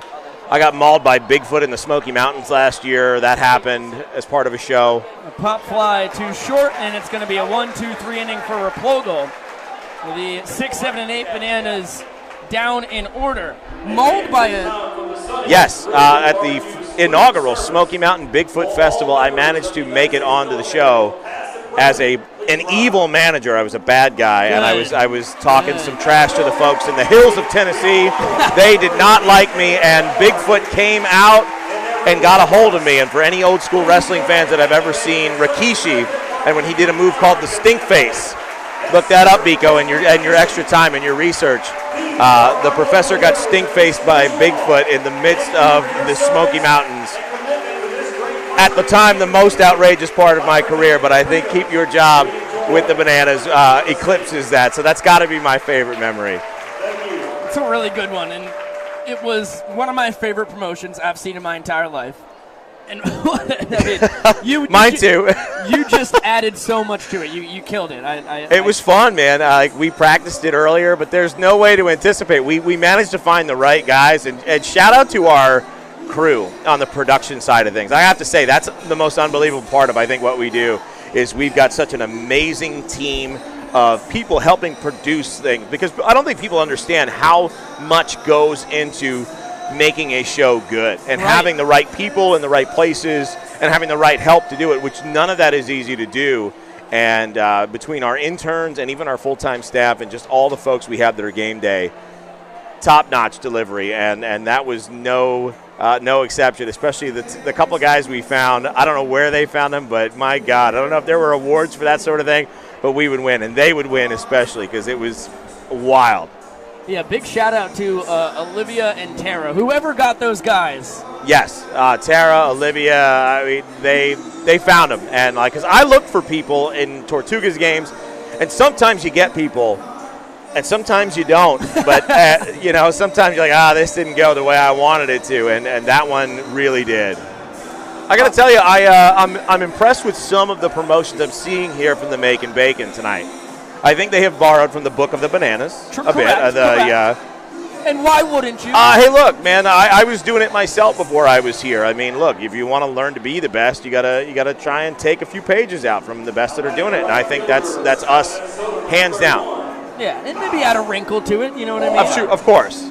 Done a decent job. I like their toddler race here. That's always a big hit. Anywhere it is, you know. I've tried doing that, but if you don't have toddlers, like we have like a primarily older population, so. Yeah. And I've tried. I had older folks try to do a race once against the turtle. I'll never do it again. I had an older guy fall over, crash and burn. I thought bones were broke. It was bad news. Like horrible, horrific car crash scene, and I have to still be the rah-rah guy and play it off like everything's fine. And I wasn't so sure. So, it's really tough finding the right people for some of the entertainment bits. Yeah, slider just misses the outside corner to Kyle Bork, the right fielder, leading off the bottom of the 4th inning for Macon. Josh Willits has retired 8 straight in a groove since that 2-run bottom of the first inning. One of them earned, and that one skied right side, foul territory. Kutcher and Wortham converging, and the first baseman Oh, my goodness. off the Bananas catcher, but overruns the ball. It's all right. Yeah, it falls behind him. Bork's got another life. Just a foul ball, folks. That's all it is. It was pretty perfectly placed between the catcher and first baseman. It was. I mean, it's a play you'd like to see get made, but you know what? It's not one that hurts necessarily. As long as it all depends what we do next year, so let's find out. Yeah, Willits was able to rebound after a tough ball four call by Kelly Ledbetter that walked in the first run of the ballgame with a couple strikeouts to avoid a disastrophe in the first. That's a beautiful front door slider, count now 0-2 on the sophomore out of Minnesota. Matt DeWitt in the comments section, fired up to see you, and would also like to know how you got your hands on one of these. A lady never tells when it comes to most of my wardrobe. This is something worn by our staff inside of Grayson Stadium. I was enamored by it. I managed to ask some questions of the right people on some of the opening games, and lo and behold, I was able to secure them. But they are not for sale, ladies and gentlemen, but they are for show on tonight's broadcast, so you're welcome. It's a fact. The misplay by Wortham over at first base only makes Josh Willits throw two more pitches, fly out to Becerra. Not too right shabby. center. That's not too bad way to end the things. That is now one time through the order in a row, clean for Willits, who throws to Jake Larson, the shortstop. His strikeout swinging with the bases loaded and one down in the first on a nasty slider. 3-pitch K is what started the 9 straight retired. And Josh fires a fastball low for ball one to the shortstop for Macon. So I got to ask you guys. You guys travel up and down the roads, the highways and the byways with our boys here. What's it like traveling? I mean, you guys are not necessarily part of the squad. You're certainly part of our team in more ways than one, but do you ever feel like outsiders? Do you ever feel, what's the experience of broadcasters traveling amidst these college-aged bananas? Well, I've done it for 3 years now, so I feel incredibly integrated with the team and one of the guys. Josh, what's it been like for you in your first summer?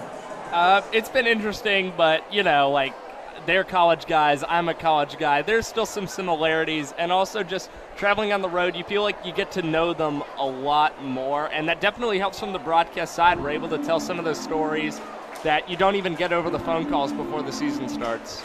Yeah, I couldn't agree more. I think that makes sense. I mean, as someone that does this in pro wrestling, it's harder to tell the proper stories because you want that. You want a little bit of color. You want to have some information about your players to kind of liven up these broadcasts. I mean, as fantastic as this whiteboard is, you guys have a job to do here of painting a picture, of adding more color to this whiteboard behind us, and having that information is integral. So the fact that you get to spend more time with them, learn a little bit more about them, gives you a little more fuel for the fire. And it's the same thing with me. The guys that I've kind of driven up and down the roads with, I know a little bit more about, but not everybody sits down with you and gives you a ton of information. And sometimes you're just calling the plays as they happen or calling the moves as they happen, which, is that your job? Yes, but is it as interesting?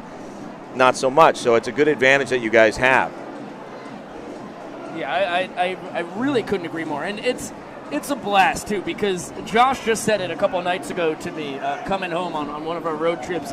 He feels like he could write a movie about the summer because of how much crazy stuff you see during the game and experience on the bus on all of the road I trips. can imagine. I mean, you see what these guys are like in the dugout. I mean, on a bus where there's not cameras and stuff, I imagine the stories are probably better in some ways. As entertaining as our guys are on the field, I have to imagine some of the untold tales have got to be up there because we've got a pretty interesting crew of guys, really remarkably talented, fun, I mean, through and through. And I imagine that never takes a back seat.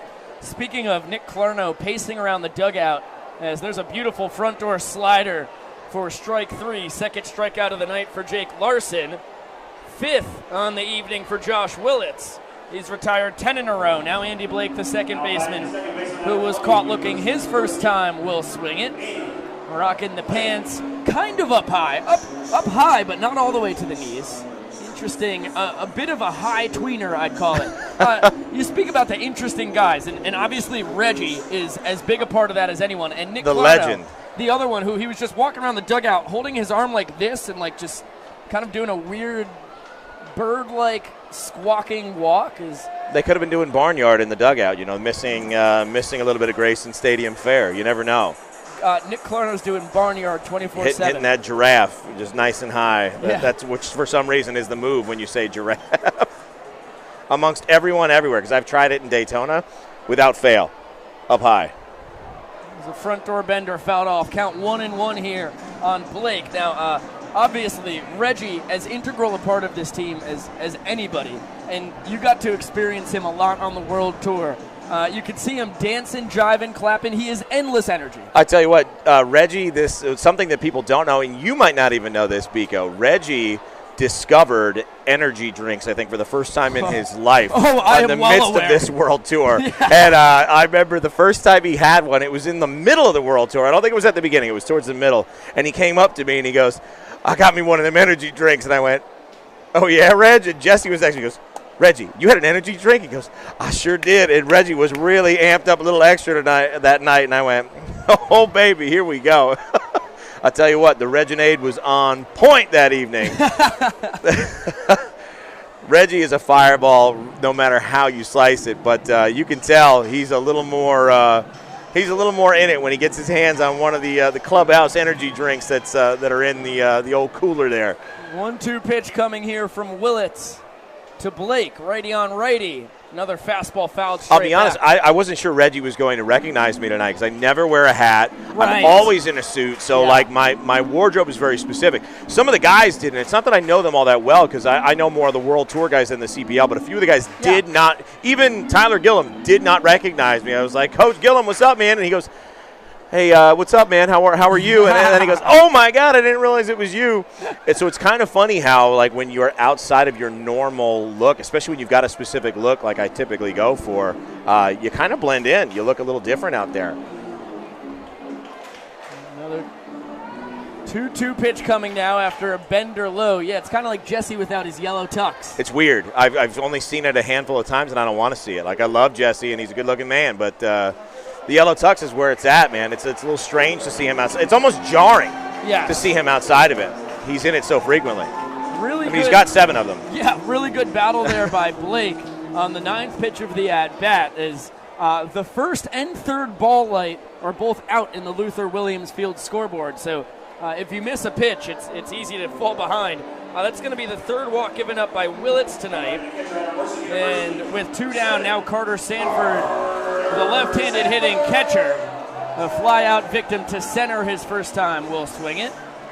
I'm going to give a shout-out to the PA announcer here for the Macon Bacon. He's an aggressive man, and I kind of like it. I like him a lot. I think he's the best. He's got PA a lot of passion. Yeah, he's the best PA man outside of Grayson Stadium. You'll get a kick out of the 9th inning for sure. Really? You gotta stick around. I'll be here. Oh, I mean, yeah. I got some of my kids here. 3 out of my 4 kids are with me.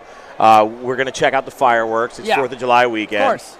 And I'm excited. So you got to give me a little preview. What am I walking into here in the 9th inning? What happens here at the old Luther Williams Field? Well, there's going to be a mound visit with a 1-0 count after a split change misses down and out to Sanford. It goes a little bit like this. Macon! And then the fans have to say, Bacon! And then he'll go, Macon! And then again, and then he'll go, Macon! All right, so a little call and response. Macon! And that's their PA guy that does all that. Yeah. Good for him. It's good stuff. No, I like it a lot. Because I'll tell you, in Daytona, we've got our PA guy who is fantastically talented, Tim. He's very much the straight guy. Yeah. Like, just fans, here's what's going on, blah, blah, blah. Like, that's it, and that's all. The shortstop, like, that's it. All the colorful nonsense, you're looking at it right here. Like, so I like seeing a little bit of mix of that little back and forth. Shark does a fantastic job of that for us, too. Like, I love when we do some of the pregame stuff, and Shark and I get to go a little back and forth. It's a lot of fun. Righty to lefty, and first Willits is going to check on Blake at first base. He's the stolen base leader for this Bacon team, 5 for 7 on the summer. It's not saying a lot, though. The Bacon only 19 for 28, 13 out of 14 teams when it comes to stolen bases. Production-wise, something I would like to compliment our friends with the Bacon on. I did like how in the second inning, every batter of ours of the Bananas that walked up, they had a trolling song for a walk-up for each of them, a different one. And I really like that. And that's something I don't see enough teams doing. It's something I definitely wrote down in my own notes when I go back to Daytona, because I think you can have more fun, and that's more fun for the fans.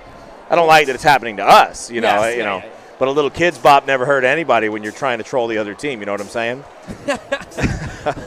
Dolce Banana asked if the folks are allowed out after 8 in Daytona as a fastball's inside 2. Oh, my God, folks. I think folks only come out after 8 in Daytona. Have you been to Daytona? It is an interesting place. Here in Georgia, a lot of things shut down at 8 o'clock. In Daytona Beach, Florida, the party is just getting started at 8 p.m. It's funny to hear that with as many Eldecockers as you have around there. You know what? That's true in the surrounding areas, but Daytona Beach is its own kind of animal. Tapper to second. Meadows makes a funky throw over to first to retire the catcher for the Bacon. And Willett's able to work around the 2-out walk. He has now gone 4 innings of 2-run ball, only 1 of them earned. And we'll head to the top of the 5th inning. So, real quick before, I know you've got your Sure family thing. here. I don't want to keep you for too long. But oh, wait a minute. Look at this. We've got someone in a banana costume on the field. I don't like this. I don't like the look of this, Biko. So what has happened in the last 4 or 5 games we've been here is the man in the banana costume has been clotheslined by Kevin Bacon, the mascot. All right. And then put in handcuffs by one of the, basically on-hand sheriffs. All right. And dragged off the field. But right now it's a race. He's racing a kid. Oh, man, he's going for it, too. The banana is leading the way. He's gunning it. He smoked that kid. I'm surprised they allowed this sort of thing. I know, but Here he goes. Oh, wait a minute. He has to go a little further than the kid does. Yeah, it's like beat the freeze, but here comes Kevin. Boom! Oh, my God. And Kevin loses his bacon hat. Oh, wow. That is amazing. Somebody call the butcher. Kevin Bacon is done, ladies and gentlemen. He lost his head. He lost his skillet hat. He lost the whole 9 yards. I think the Bananas won that. I'm going to go ahead and call it right here. The banana, if that was truly just a kid from the stands, he got absolutely annihilated. He got rocked. Again, I'll keep going pro wrestling. Have you ever seen Monty Brown's Pounce? That was what it was. That's some more homework for you, Biko. The Monty Brown's Pounce. It was a finishing move back in the day in the early 2000s. But that's what old Kevin Bacon just did to the man in the banana costume. But Kevin Bacon literally lost his head in the process. It was a gnarly hit. Yeah, had to stay down on the ground. The interns came to put him back together. He's lucky he has that many interns. I don't have that many interns. If that happened with me and the Tortugas, we'd have a rolling head, and that would just be the end of it. It'd be rough. Unbelievable. Yeah, what a great moment to have you in the booth. Oh, my God. Pleasure to be here to call that. Thank you had a question for me. Yeah. My last question was just what you're doing here. How'd you end up at a Bananas game in Macon, Georgia when you're a Daytona guy? Happened to be on a rare vacation for me. It's the end of the first half of the year for me, much like you. Right. Just tracked my own statistics, so it was nice to take a break. I mean, between the Bananas and everything else, I've gotten to perform in front of over 135,000 fans this year. Wow. Happened to have some time off from my day job as a school teacher in the summer, so my wife and kids and I went to vacation up in Blue Ridge and Ellijay, the mountains of northern Georgia. Spent most of the week there, and on our way back, my wife's uncle lives here in Macon. I happened to see that my friends, the Bananas, were in town, so why not stop in and say hello? Love it. Hey, listen, I can't tell you how much we appreciate you coming and hopping in the booth with us, man. This was an absolute blast. You are a true legend of the game and fired up to get to put some more shows together with you, dude, because you really spice it up, and you're a true talent. Well, to quote my friend Biko, you, sir, are the pride of the Bananas. Thank you for having me. Josh, great to meet you and talk with you a little bit more, buddy. Thank you, Banana Maniacs. Keep rooting us on here. It's a close game, but we've had a lot of close games against the Bacon, and we've beaten them. Have we lost to the Bacon yet? One time in 11 games. You know what? We don't even need to talk about that one because it's not going to happen tonight. Bananas are going to win it. We're going to walk it off, and then we're going to have fireworks here to celebrate our victory in Macon, Georgia. How do you feel about that, Biko? That's a fact, All right, brother. Guys, I like it. Have a good one. I'm going to go enjoy the rest of the game. Banana Maniacs, we'll see you soon. That is Matt Grafer, the young professor himself, signing off. Oh, what a treat that was. One of the last people you would expect to be in Luther Williams Field. I mean, that's Bananas Nation for you to a T. You just never know when the folks are going to pop up. Talk about a guy who it makes sense that he gets paid to talk. 2-2 pitch coming to the 9-hitter, Danny Gutcher, who grounded out to first in his first trip to the dish. We have a new man on the mound for the Macon. Fastball was low, so now a payoff pitch coming from the southpaw, rocking some tweener stirrups, and a fastball, middle of the zone, fouled straight back by Danny. Do we get a number on this new cat? Yeah, we've got number 28, Austin Emner from North Alabama into the game here, Biko. Fun fact about Austin Emner so far this season, he's tied for 5th for the most doubles allowed this season with 6. This is his 8th appearance of the summer, his 6th in relief. In 17 innings pitched, 20 hits, 11 runs scored, 10 of them earned for a 5.29 ERA. And as you mentioned, 6 of those 20 hits doubles. And another fastball fouled straight back. Good at bat here by the freshman transferring from Eckerd to the University of Tampa. Yeah, so that ended Sam Rapogle's day. He goes 4 innings facing 17 batters, allows 4 hits, 2 walks, a strikeout, and of course 1 run that was earned.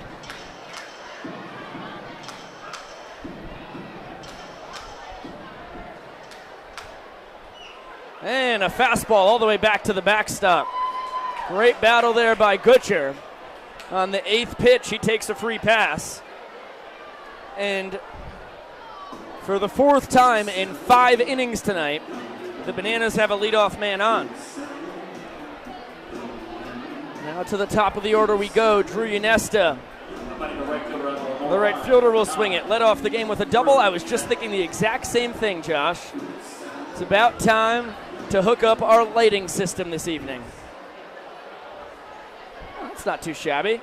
Let's see if I can add some light from the side as well. Drew fouls a fastball top of the zone off. Jared Orton texted me. It said, "Tell young professor to give us that jersey back." Caught. That's what he gets for hopping on the broadcast.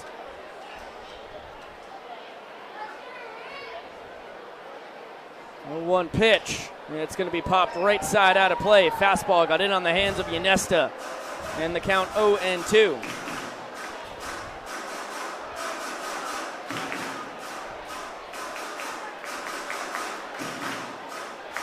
Good.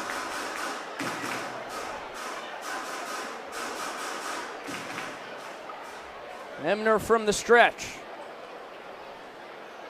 There's a bouncer towards second.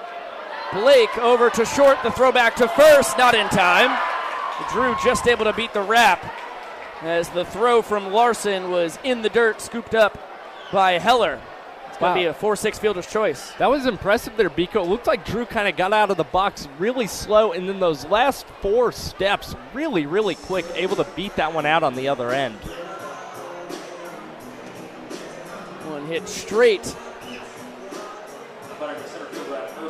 to the Macon second baseman. Let's see, where's the best way for this light to be coming in? Maybe from up high. How would I do that? Drew taking off on the pitch.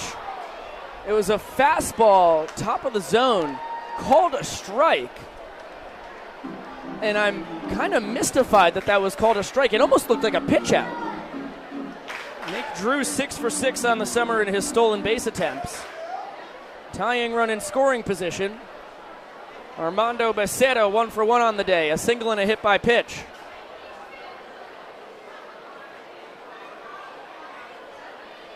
Lefty to lefty. 0-1 pitch coming. Heater misses the low outside corner. Where are we stashing our gaff tape, Josh? Do you have an idea? Yes. Here, I'll go get it. Thanks. In our Magic DJ Dano box. I'm about to create quite a contraption, buddy. Thank you, my dear man. 1-1 pitch to Mondo, and it's served foul left side. Long run for Holden Breeze, but he can't get there in time as it bounces just in foul territory. Yeah, and we had an older fan almost fall over the railing there at the third base side trying to field that foul ball.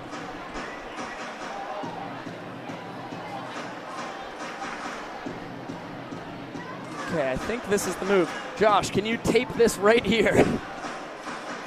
I'm taping my phone right to the front of this tripod so that you can get a little bit of light in the booth. I forgot to pack the ring light. Chad Reese, in all of his excellent revitalizing of the broadcast booth, I was not able to find the ring light immediately, and then I forgot about it. And that'll do. Good, Josh, good. Mondo calls time as Emner was really taking his time on the bump. I mean, look at this. This is like a professional rig. We are cooking, baby. Oh, my gosh. This. And the light came on the camera. The trifecta. We've got 3 lights. 2-2 pitch, lefty to lefty. Fastball misses the low outside corner. Count runs full on Mondo. I'm fired up. I wish that one of us had a phone so that we could take a picture of this, but unfortunately, if we took a picture, one of the lights would disappear. Mental image. Yeah, good work. Like Pam and Jim's wedding.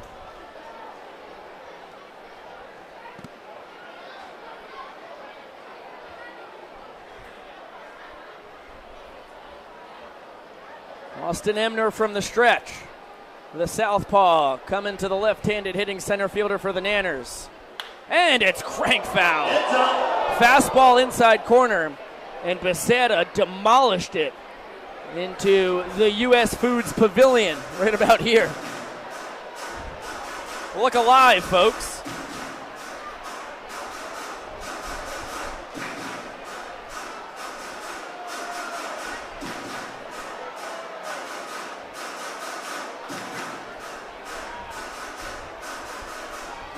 Caitlin, all you have to do is hop on the old bus as Mondo able to check his swing on a bender in the dirt. Takes ball 4 on a bouncer. And that was a heck of an at-bat. Ends up working a 7-pitch walk. Why do I say that? Well, tonight they're celebrating 71 years of... And stop me if you've heard this before. The Bananas have 2 men on the bases. 71 years, folks. Wow. That's awesome. That's quite a... It's quite an accomplishment. Wow. Sing along with Jack Renwick, his favorite song. Sing along, fans.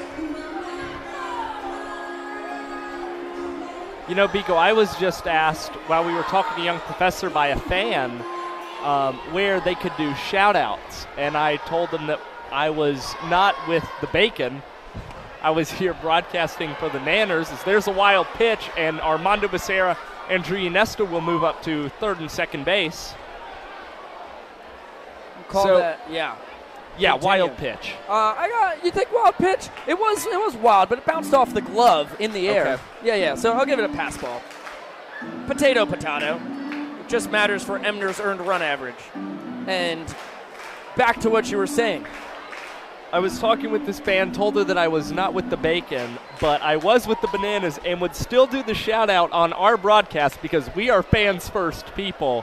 So Kenzie, who is turning 24, happy birthday.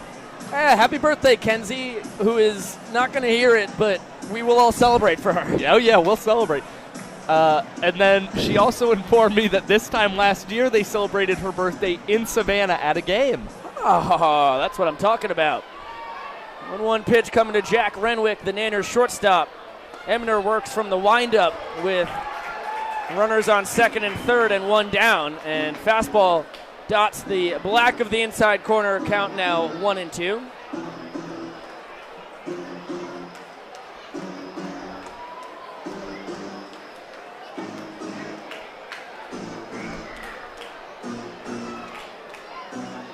Big southpaw, winding and delivering. And that one is slapped to deep left center field. On the run, Antonio Brown. Instead, it's going to be snagged by Jack Malone. His throw coming into third. Becerra this time able to stay on the bag. Second time's a charm. And the Bananas tie the game as Ynesta touches home. 2-2 here in the 5th. Jack Renwick with his 9th run batted in of the summer. Yeah, big night for Jack Renwick so far, out of the 3-hole tonight. 2 RBIs on the game. Both of them driving in Mr. Ynesta, who came into tonight's game tied for 6th place in the Coastal Plain League with 21 runs scored. And now is tied for 4th with Lexington County's Braylon Marine at 23 runs scored. Go-ahead run 90 feet away in the form of Armando Becerra. Bo Brewer from the right side takes a fastball, a pinch inside for ball 1, and a heater just below the knees for ball 2.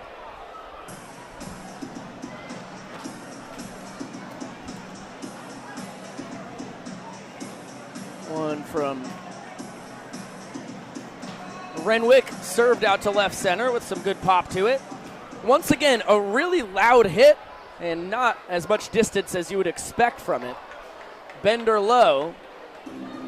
Count 2-0 on Bo. I think it's 3-0. I thought it was 3-0 too. I do still think it's 3-0, but they just put the light on there. Well, we're about to find out. Fastball high. Yeah, you're right. I should have stuck with my gut. They were late on the scoreboard where they only can light the second of 3 balls. You got to trust me. I will forever now. And that's what I thought in my heart. I'd already announced 2-0 before that Bender low. Brutal. Bo now 1 for 2 on the day with a single and a walk.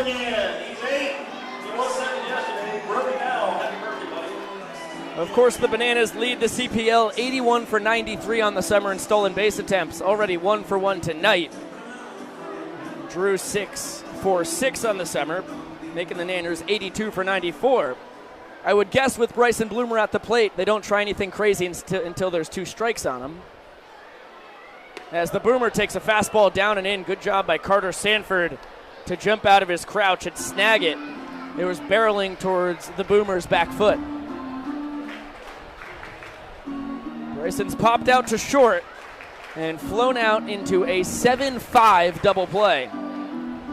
Well hit fly ball. That was when Becerra slid past third base and was tagged out. Bryson fouls a fastball off, count 1-1. The Diz Dog, Mr. Sean McBride.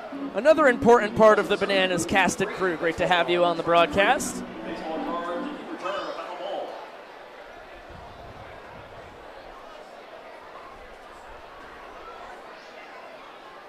One to Bloomer. First, we'll have a check on Brewer at first. Was not the A move from Austin Emner.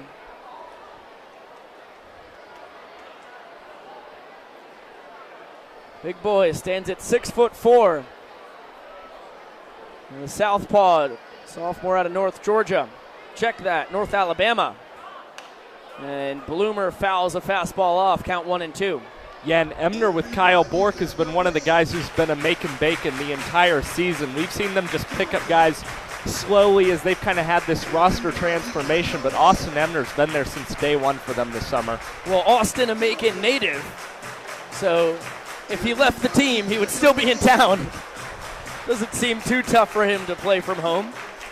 1-2, Brewer takes off, swing and a miss from Bloomer.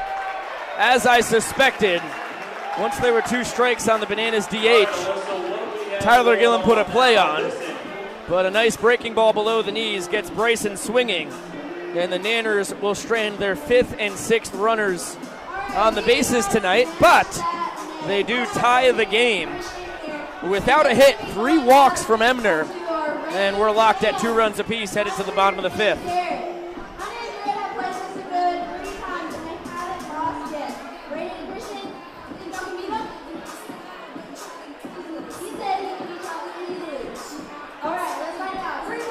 Josh Willett's evening will be over.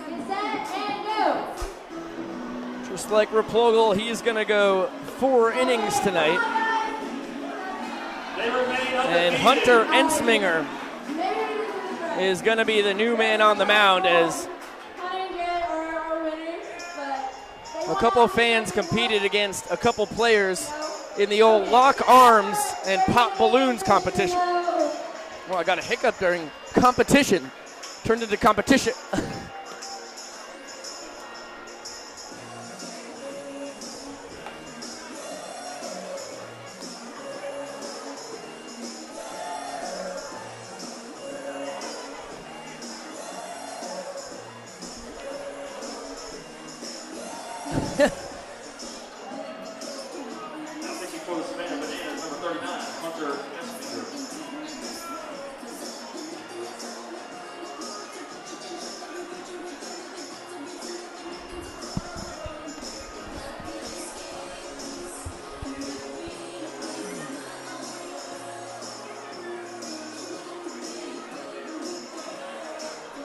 What an interesting discussion going on in the comment section. I tried to catch up, but I'm pretty lost as to getting to the bottom of what is being discussed. But I'm always fired up to see Caitlin Scott chattering it up. She was an eyewitness with a field report of an unidentified man who stole a green morph suit, instigated the now infamous Banana Flamingo War of 2022, and then keyed himself into the broadcast booth in real time. Wow. Jinx. But you don't owe me anything. My heart. Yeah, Dolce, appreciate you keeping your eyes peeled. It's always good to stay safe out there. So Ensminger takes over for Willits. And first pitch, fastball dots the outside corner to Antonio Brown. Switch hitting left fielder, swinging it from the left side. Bounced out 3-1, first baseman to Willits, his first time, and cuts and misses. At a nasty breaking ball below the zone.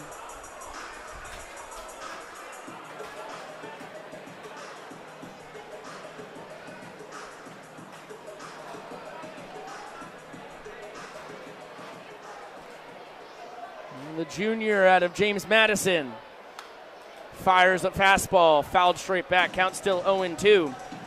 Ensminger, the pride of Stevens City, Virginia, has been really solid. 14 innings, only 5 earned runs for a 3.21 ERA, and most of that came in an anomaly of a relief appearance in Wilmington where he just didn't have the zone at all. Yeah, just a couple of walks that really kind of hurt him. Outside of that, Hunter Ensminger's been one of the key guys out of the Bananas pen since day one. Yeah, 3 of his 5 earned runs on the summer came in that third of an inning of work in a 10-6 win for the Bananas. The other 2 runs came in Macon in an inning and 2/3 of work back on June 10th. Besides that, his other 7 appearances, he has not allowed a run. And that's been the bulk of his work. Cut out those 2 outliers, and in 7 appearances, he's gone 12 innings of shutout ball. Fastball called strike 3. Brown down, gazing at a heater that had plenty of the zone for out number 1. And do we have a final line on Mr. Josh Willits? Yes, we do, Biko. Josh Willits, pretty good tonight. 4 innings. He faced 17 batters just like Replogle. 5 strikeouts, 3 walks for Willits, and then he allowed 2 hits, but none after that first inning.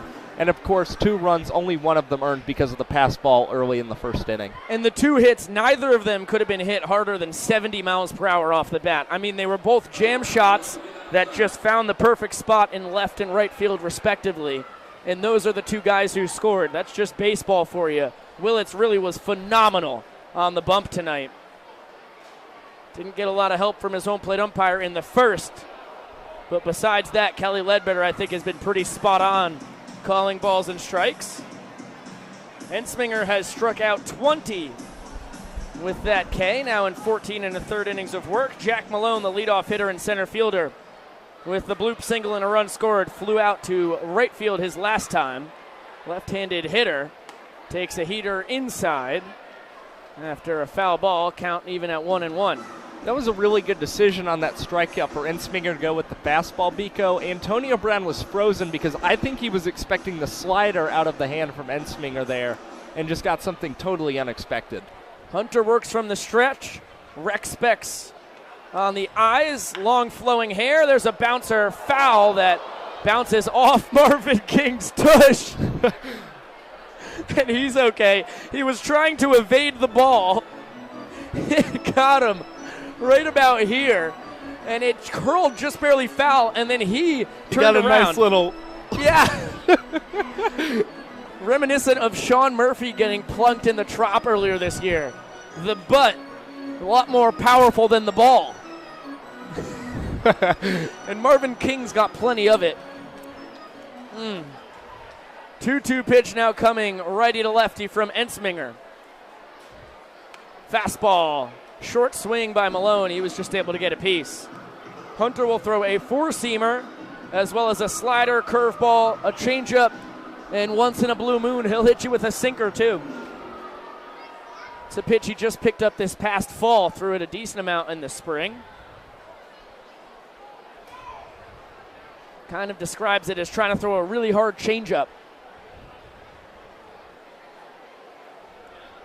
Another 2-2 pitch and another foul ball on a heater.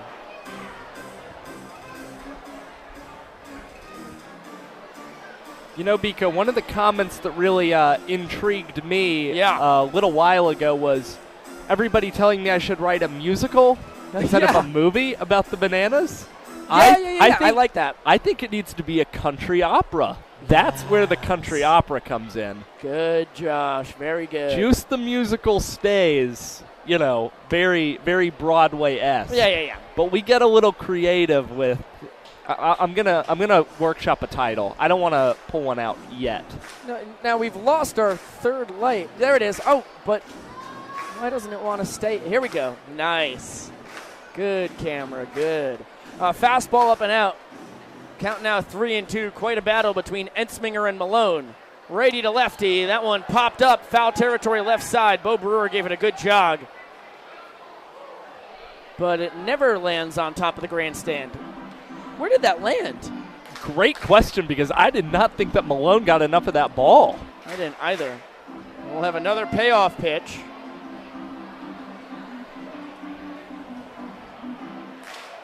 It's going to be the 9th offering of this at-bat. Hunter trying to win the battle. Another 3-2. That one skied left side. It's going to reach the seats. This at-bat is worthy of double digits in the pitch department. Chad Reese couldn't have said it any better myself. Josh the Wonderful Mind Talevsky. It's beautiful how that brain works. Wow. Caitlin Scott, kind of reminiscent of, I feel like, Andy Dwyer from Parks and Recreation when it comes to, Burt Macklin. That's how I feel like Caitlin is with this investigation. There's a bender that just barely misses the outside corner from Hunter. And it's going to be a 10-pitch walk for Malone. The go-ahead run on base with one down. And Holden Breeze, the right-handed hitting third baseman, a bloop single and a run scored back in the first. Then he grounded out to short. And I think it's high time that we dabbled with another piece. Oh, yeah. You were reading my mind, buddy. Of this fudge, man. Okay, let's see. Which kind are you going after this time? I'm going after what's right next to the blueberry. You know, I'm not trying to go out of order. Let's see. This looks kind of like. Is that the Rocky Road? I think it's Rocky Road. Look at this. Oh, yeah. Yeah, that's a good-looking one. Cheers, my dear man. Mm-hmm. Mm-hmm. Okay. It's good. I mean, it is fudge. Did you get any pecan or walnut in that one? No. Did you? Yes. Nice. And see, that's just going to make it instantly higher for me. That's a big difference. That's a big difference. I got the fastball high, by the way, to Breeze. I got the fudge and marshmallow, which was delicious in its own right. There goes Malone off first from his knees. The throw to second. Wow. Wow. Great tag. The throw from Gutcher was right on it. Meadows applied it. But it's going to be the third steal in 4 attempts this summer for Malone. Yeah, just chalk it up to a good jump there by Jack Malone. He had a good lead off first and definitely read Ensminger off the mound very well there to get in there at second base. Gutcher couldn't have released it quicker or placed it better as far as throws go. No kidding. So the go-ahead run in scoring position. Pitch was a ball, so a 2-0 count here on Holden Breeze. The former South Mountain Community College Cougar for Tyler Gillum. And he's going to bloop one into shallow center. Becerra breaking in. He's going to slide, and it's going to fall in front of him. It's going to be a bloop base hit with Malone holding at third as Brody Wortham had to follow up and covers second. How about that for the Bacon? 3 singles on the night. All of them blooped in the air for a decent amount of time, just falling in the perfect spots. Yeah, I'd love to get the average exit velocities off of all of these hits for the Macon Bacon tonight. Be really interesting to try and get. It's a fact. I would text our TrackMan man, but my phone is currently alight. We'll see. With the camera acting as a light too, maybe I'll try and disengage it. For now, runners on the corners with 1 down, and Mason Minzy, the DH in from the left side, took a massive swing and a miss at a heater in the zone from Ensminger, who is usually low 90s with the fastball. Minzy with a walk and a strikeout swinging so far tonight.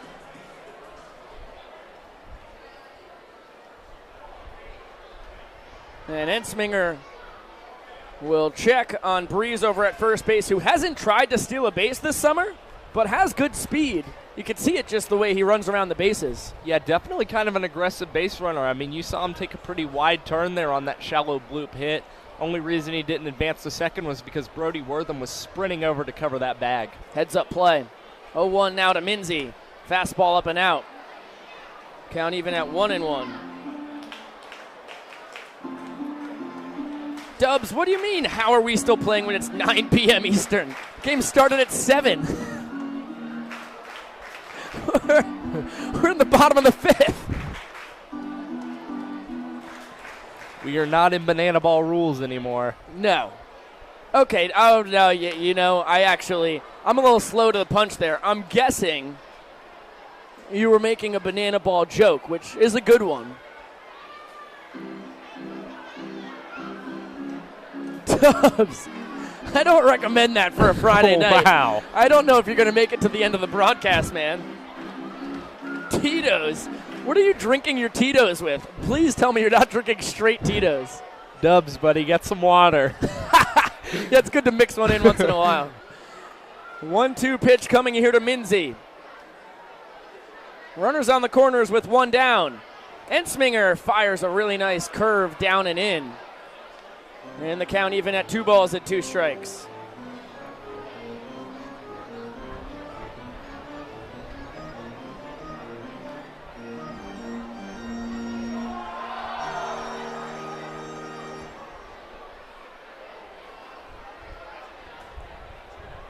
Ensminger from the stretch, and he will check on Malone at first every time he picks off over there. Well, that's not true at all. He checks on Breeze at first. Every time he does that, what I was trying to say is Malone darts towards home. Tough for the broadcaster here.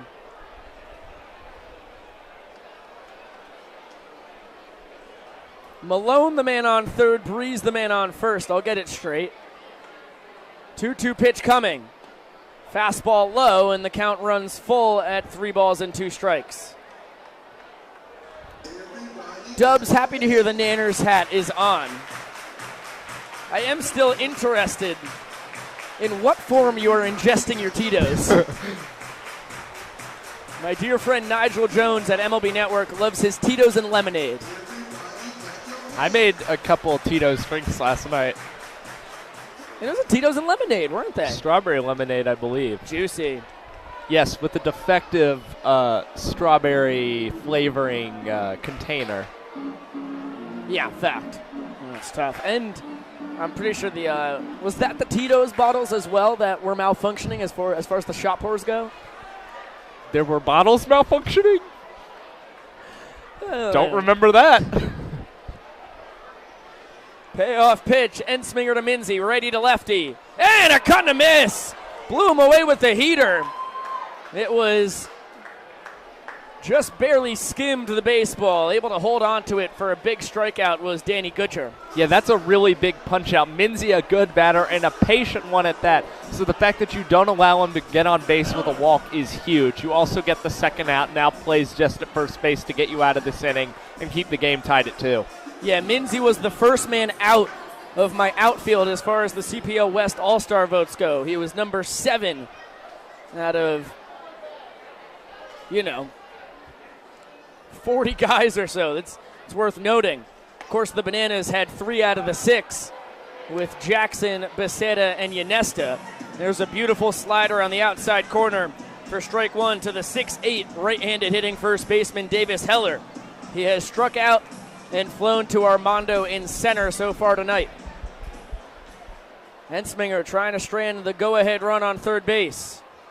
Fastball dots the outside corner, count 0-2. Heller not at all a fan of the call by Ledbetter. We've got the answer here. Dubs mixing Tito's and Coke Zero. Okay, that's interesting. I mean, you gotta try everything once. You know, you really can't judge it till you actually try it. Couldn't agree more. And Steve, I like how he said mainlining. Goodness, I hope not. Strong in a Bloody Mary, Sean McBride says. 0-2 pitch to Heller. Righty on righty. Bouncer in the dirt, and taking second base on the wild pitch will be Holden Breeze. Had to go for it there. Up 0-2 in the count, tried to get him to chase. Yeah, it just makes perfect sense there. If there's going to be a pitch in the dirt, you know that Gutcher's not going to even try and throw to third because there's always the possibility of a double steal, even in a 2-out situation. Now a 1-2 pitch. Ensminger still ahead in the count. Fastball tries to paint the outside corner. Good frame by Gutcher. Doesn't get the call from Kelly Ledbetter. Looked like it was about an inch outside.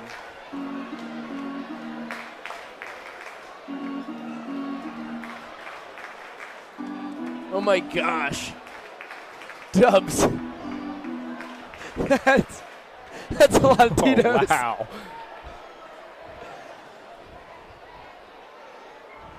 2-2.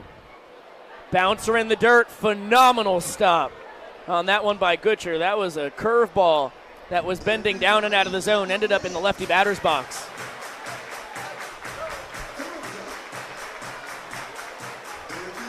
Good clarification there, Steve. Ensminger was ahead of Heller 0-2. Couple benders and a fastball have missed the zone.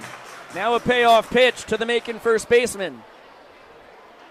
Fastball hits him. And the bases will be full of Bacon. Second time tonight. They were loaded up with nobody out in the first. Now batting with the bases full of Bacon. Out of Minnesota, the right The fielder. Bacon ended up getting 1 run on the bases loaded walk to Kyle Bork, who now swings it on a controversial 3-2 pitch that looked like it had the knees from everybody rooting for the Bananas standpoint. And then Macon got their second run on a pass ball. Right-handed hitting right fielder flew out to center in his next trip to the dish. And it's going to be popped up right side out of play. Fastball, top of the zone. Good to hear you confirming my premonition, Dolce. Little wavy on the outside corner. Kind of like the original first down line that Fox Sports debuted. Little movement to it. Although they got it fixed in one night. 0-1 pitch coming from Ensminger. Swing and an attempt at a check swing. Ledbetter's going to make the call on Bork that he went around. That was a beautiful curve in the dirt. And the second straight hitter is behind 0-2 against Hunter. Somebody's been listening to Business Wars. No free ads. No free ads, but it's a really good podcast. ESPN versus Fox Sports. Yes, indeed. I got a real kick out of the glowing hockey puck story. Yeah, that was a blast. Bases juiced, 0-2 pitch, righty to righty. Ensminger to Bork. Fastball, blew him up. Challenged him right down the middle.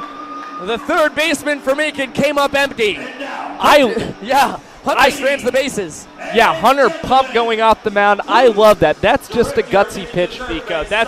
Here's my best pitch. Try and hit it. You gotta respect that in a guy on the mound. And Adam Morrow has told us that Ensminger probably has the best fastball when it's located in the top of the zone. That's where it was. It was a strike, but it was the top quadrant of the strike zone. Yeah, Hunter definitely needs to live off that elevated fastball. So for the second time tonight, Macon loads the bases. And for the second time tonight, the Bananas pitcher strikes out the side. This time, though, Hunter able to avoid any damage. A walk, a bloop single, and a hit by pitch do not come to bite the man out of James Madison. Sorry, buddy. You okay? And let me come in here. Play my part in the whiteboard cleanup. So for the... We have enough players, Grease. What should we do for Rocky? What was it? It was Rocky Road, right? I mean, that's pretty clear. RR, eh? And oh man, I'm pretty torn. I'm going to give it an 8.2. See, I wish you had gotten a piece of the pecan. I in know. I I'll feel go like back. that has spoiled it for you. I'm gonna go 8.7. I can't let myself get too high too fast. No, that's kind of what I'm thinking too. All right. But that was better than the blueberry for me. Yeah, slightly for me. So now we continue to go left to right. Oh wow, what is that? I mean, it is quite interesting, I'll tell you that much. Holy moly. Whoa. Yeah. Is this key lime? Key lime pie, probably, Whoa, right? Oh, I hope it's key lime. Wow. Oh yeah. Yeah. Key lime. Oh man. Party in my mouth, baby. Fireworks. Pop. Ooh, that's some flavor. Wow. Yeah, that was Key lime. powerful. Austin Emner back out on the mound. And fastballs high to Brody Wortham. It's going to be 6-7-8 for the Nanners here in the top of the sixth. Fastball low in the count 2-0. I want to go to the beach. Yeah. The Nanners first baseman, he's walked and flown out to deep center field so far tonight. Emner, the 6'4 southpaw, and Brody fouls a heater off. All right, Josh, with our light on the camera, I feel like maybe this one's a little redundant.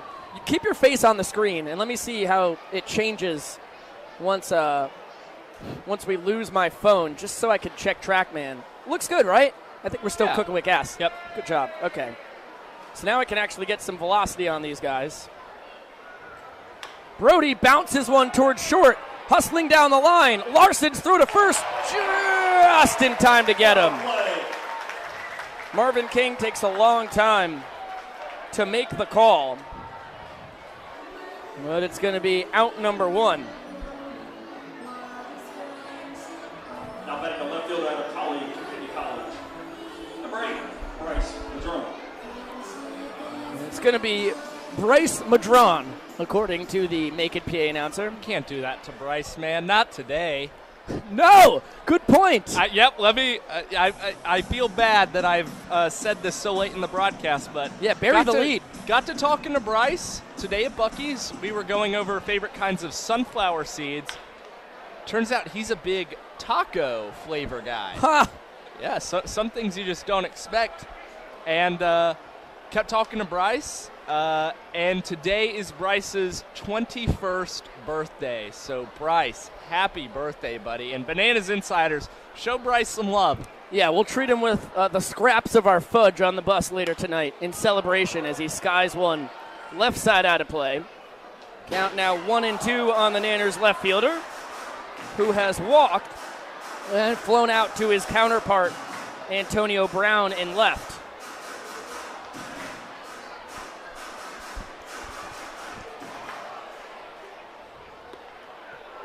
Going to be a bender in the dirt.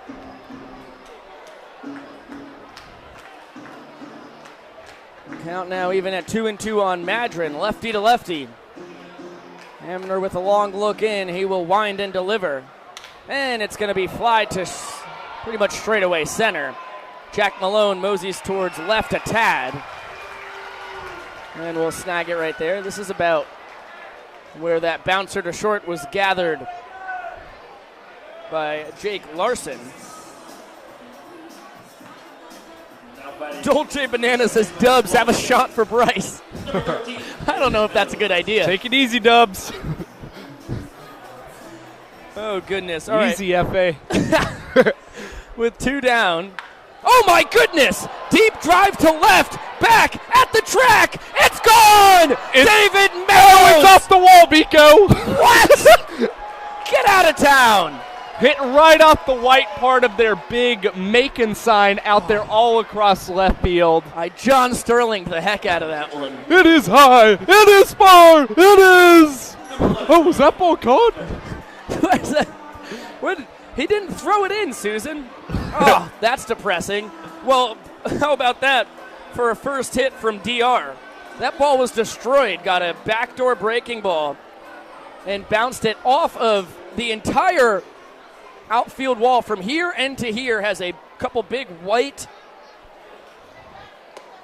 advertisements on them. You know, we've also got a couple lights in our faces. I don't blame you if you got a blind spot or two. I swore I saw it go over the fence. I swore I did. I've got my contacts in and everything. So DR 1 for 3 on the night. Now Danny Gutschera walking a ground out. Behind in the count 0-1. And he cuts and misses on a heater. Count no balls, 2 strikes. Austin Emner has been about 91 to 92 miles per hour with the fastball, according to our track man Cody.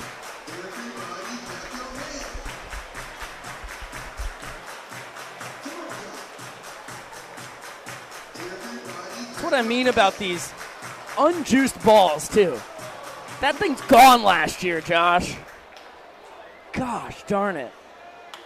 It was a fastball fouled off around the outside corner. Dolce. Yeah, he doesn't have light shining in his eyes, though. That's a good zing there from Dolce. Yeah, oh, man, the chirps have been on point from the insiders tonight. Dub says he can take one more shot. Oh, goodness. Meadows takes off for third. There's going to be no throw. Fastball missed the outside corner. Count now 1-1. Nope, 1-2 on Danny. As Meadows has his third stolen base in 3 tries, as Banana was 25 for 28. That was definitely a risky steal, but also a smart one because you really don't expect Macon to think that he's going to try and steal third base there. And sure, a wild pitch. Good job by Meadows to stay put because that clanged off of the backstop and went right back to home plate. He would have been about halfway home by the time Sanford got the ball. Yeah, that was a bad break. I don't even think he got a third way up the line there, Biko. It was a fastball way up and out of the zone. And Sanford played it like a routine grounder. Didn't have to move a muscle. There's action in the Macon bullpen. A right-hander loose. 2-2 pitch to Gutcher. Fastball high and the count runs full. Dolce, this guy's on fire. Just absolutely filleting umpires who were a part of a game 2 nights ago, I guess. Fastball popped up foul behind us. We'll do another payoff pitch. Banana fans, just like elephants, never forget.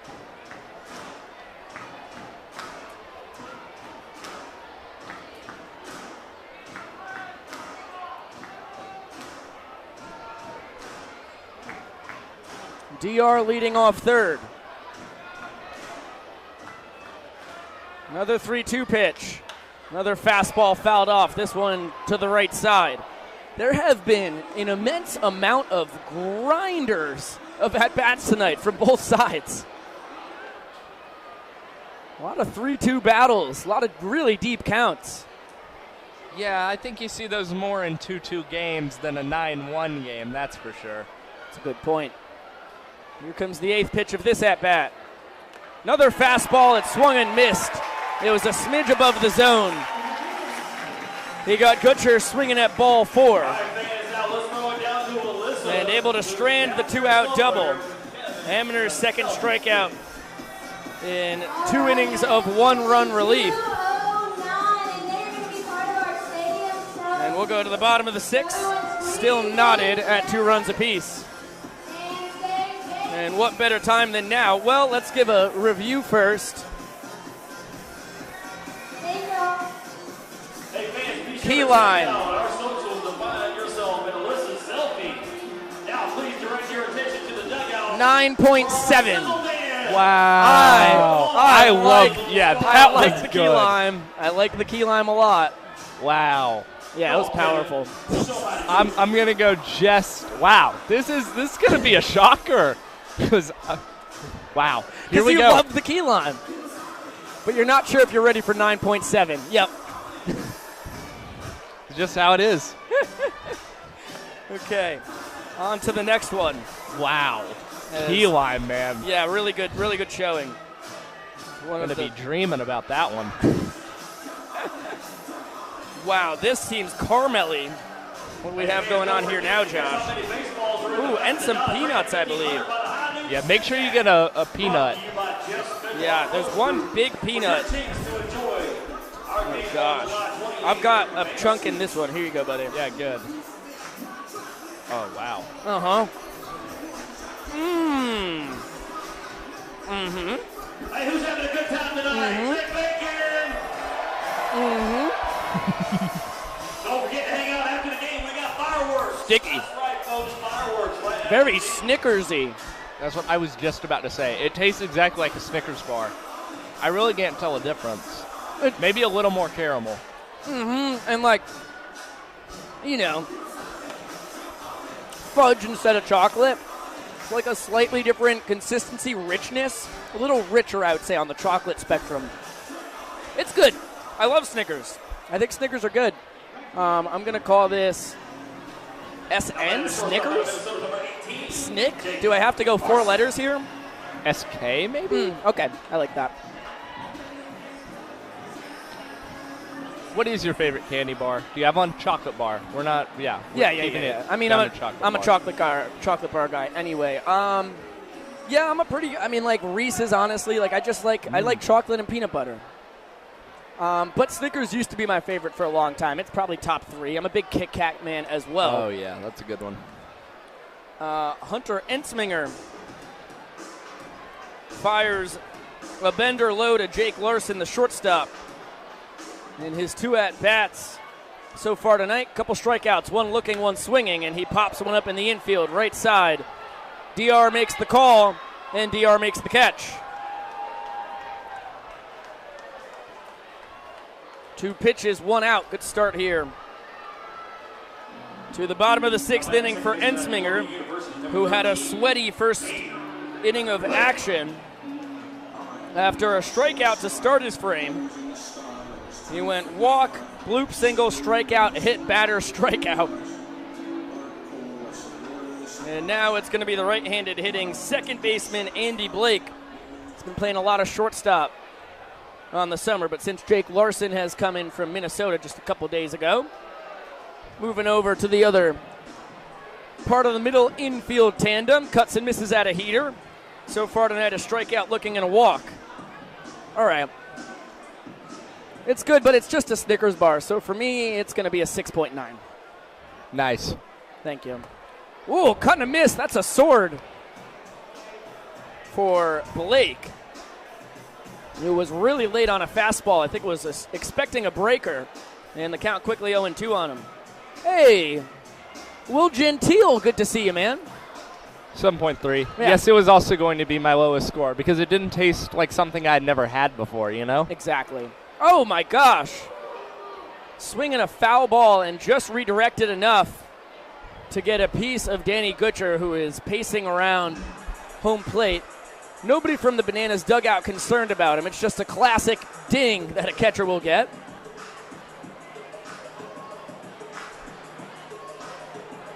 Will wants us to talk to him about the pitching tonight. Well, Will, since you're just jumping on, Josh Willits went 4 innings, only gave up 2 hits. They were bloop singles. The first 2 batters of the game he faced gave up a couple walks in the first to score a run. One of them to walk in a run was highly controversial on a 3-2 pitch, and then a pass ball scored the other run. Then he retired 10 straight, gave up one more walk, ended his night on a really good note. That one hit hard to third, throw across the diamond from Brewer. Not able to be scooped by Wortham. It was a hot shot to Bo. That one probably 90-plus miles per hour. That is really tough on the old hit-error spectrum. And if you were Brian Kenny of MLB Network, you'd rule it a hit. But, boy, that's a tough one. Bo did, the best he could have done was field it cleanly. He did just about as good as he could do without fielding it cleanly, bodied the hot shot, and fired low. Wortham not able to scoop it. I'm not sure he would have been able to get Andy Blake over at first base anyhow. That's a tough one, man. Yeah, I'm really in between on this one. They're ruling it an error, so we will too. Swing and a miss, throw to second from Gutcher. Not in time. It's going to dribble into center. But staying at second base is Andy Blake, who is now 6 for 8 on the summer in stolen base attempts, leading this Bacon team. Second steal on Ensminger and Gutcher so far tonight. So we're going to call that an E5, although it's a brutal one for Bo.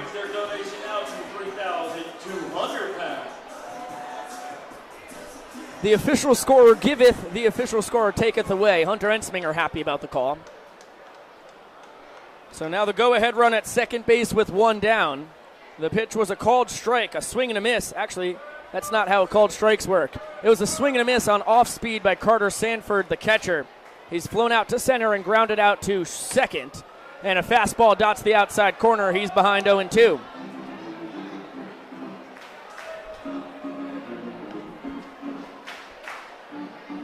So Will, just to finish up on the pitching, Ensminger came in for the fifth. And as I just mentioned, as you came in, struck out 3, gave up a blue pit, walk, and a hit batter, and was able to strand the bases juiced. 0-2 pitch, righty to lefty, coming to Carter Sanford. A look to second first by Hunter. He'll bring it home, and a heater misses just a smidge down.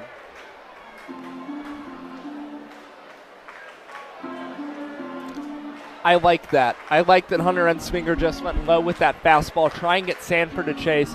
Now I think this is where he tries and does what Adam Morris says he does best. Elevate the fastball after you go low, see if you can get him to chase one high. I like the pitch call a lot. 1-2 offering from Ensminger. Ends up being off speed, bloop towards shallow left in foul territory. Bo Brewer tries to make a phenomenal catch, can't come up with it.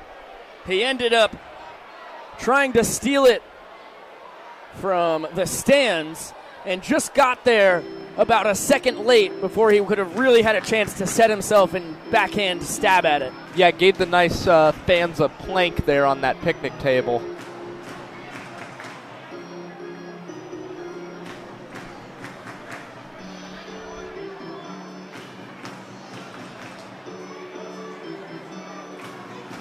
So another 1-2 pitch coming.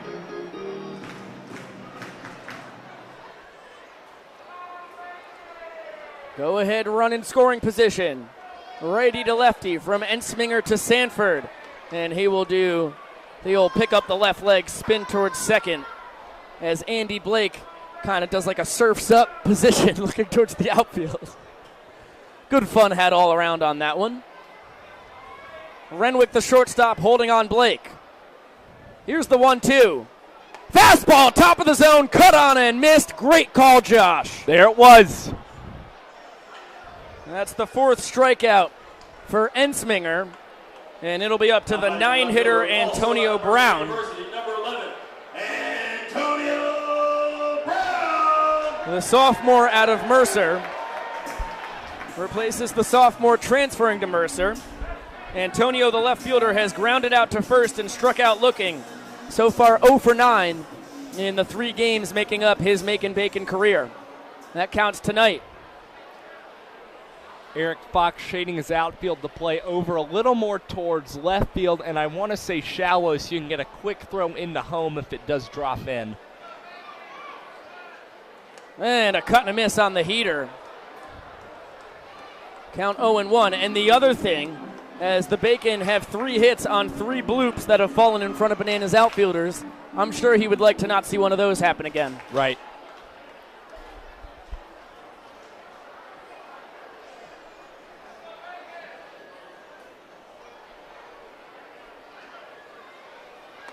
One pitch well outside. Count even at a ball and a strike.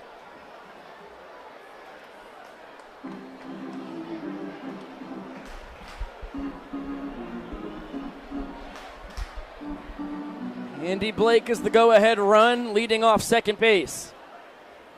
He's got great speed, leads the Bacon in stolen bases. He actually just swiped second, his 6th in 8 tries this summer. 1-1 pitch coming to Brown. Swinging it from the left side.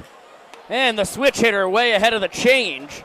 That was a beautifully executed pitch by Ensminger right on the outside corner. And for a right-hander, that's how you want to throw your changeup. You want to execute it out to the outside against left-handed batters. Good pitch there from Hunter Ensminger. Big 1-2 pitch coming. Brown waits with his bat resting on his left shoulder. Ensminger, couple looks to second. He'll bring it home. And a fastball went right after him. Down the chute, fouled straight back.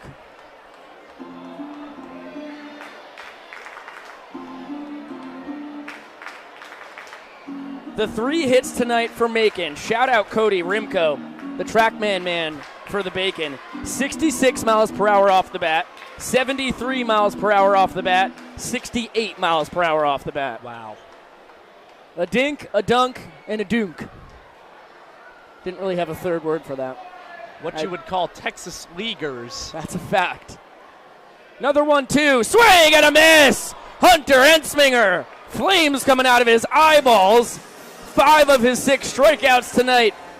That's not what I wanted to say. 5 of his 6 outs tonight have been strikeouts, and the Nanners keep this game knotted at 2 heading to the 7th. And are you surprised you went with another high fastball there to get the punch out, Pico? Hunter Ensminger knows what works for him.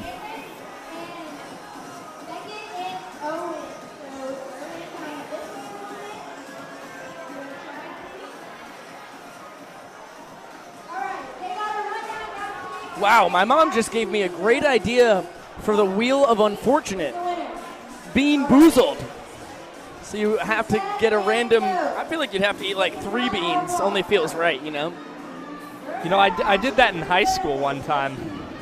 You Bean Boozled? I did a live Bean Boozled for my high school broadcast. And it went as poor as physically possible. Really? Why? Like, I got nothing but bad ones. Never got a good one. Well, that's kind of, And kind of sounds like it went great.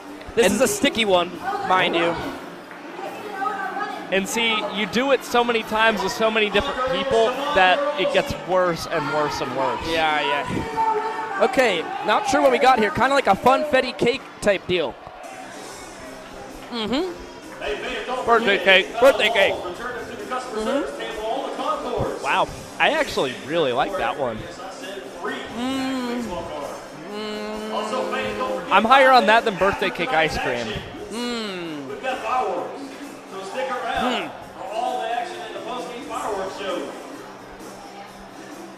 Fireworks tonight and on the 4th of July. It's no key lime. I mean, we got that, okay? Whatever. I think my problem is I'm not a huge birthday cake guy. I love pastries. I love ice cream cake. I love carrot cake. What about cookie cake? Yeah, I like a cookie cake, but it's got to have ice cream on top. Okay. I don't want to eat a plain cookie cake unless I have a big, tall glass of whole milk. Yep, there it is. The leche. Well, Espanol here. Multicultural broadcast as Drew Ynesta skies the first pitch he sees to the left side, almost tripping over third base, but able to make the snag on the verge of foul territory. It is Holden Breeze. One hauled in right there, just off the base after he stumbled a tad and drew the Nanners right fielder Got off speed from Emner, hit it to the moon. He's now 1 for 4 on the day with a double, and both of the Bananas runs scored give him a stolen base as well. Armando Becerra takes a heater at the bottom of the knees for strike 1. Mondo 1 for 1, a hit by pitch and a walk. On base all 3 times. You'll take it any way you can get it. That's a fact. Especially batting at the top of the order. Fastball gets the top of the outside corner. And the count quickly 0-2. Big 6'4" lefty, Austin Emner. Sophomore out of North Alabama. Out for his 3rd inning of work. He's given up 1 run so far. And bounces one to the backstop. 1-2 on the Nanners center fielder. So for this one, we're calling it birthday cake. That's an easy BC. And golly. Fastball fouled off. It's going to be... This is going to be your lowest rating yet. Yeah, that's but my prediction. Not by a ton, 6.7. It's still fudge, but it's a little too sweet for me. It's just like it's just kind of sweet. You know what I mean? I want more flavor. Fastball outside, count 2-2 on Mondo. I liked that. I made that clear. Yes. But I'm not sure I liked it more than Blueberry, so I think I'm going to give it another 8.4. See, that's why I didn't know if I was going to feel good about these, but the more I go in, the more you can just kind of base it off how you started. And we can always go back and amend it. Right. Mondo skies one, foul territory, right side. It's going to just reach the seats. Davis Heller and Andy Blake, the first baseman and second baseman, were both reaching over next to each other, and it bounced just out of their reach. I wonder if their hands touched. Kind of a cute moment out there. That would be pretty special. that would be one to remember. Oh, man. So another 2-2 coming from Emner to Becerra, lefty to lefty.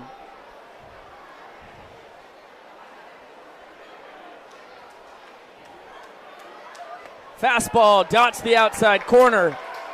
Becerra caught looking. That one's certainly too close to take. Good location from the southpaw for Macon, who has picked up his 3rd K.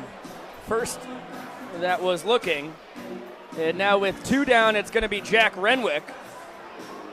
1 for 2 on the night. An RBI single back in the first, a fly out to right in the 3rd, and a sac fly in the 5th. He's driven in Drew Yanesta twice for both the Bananas runs as he takes a changeup below the zone for ball 1.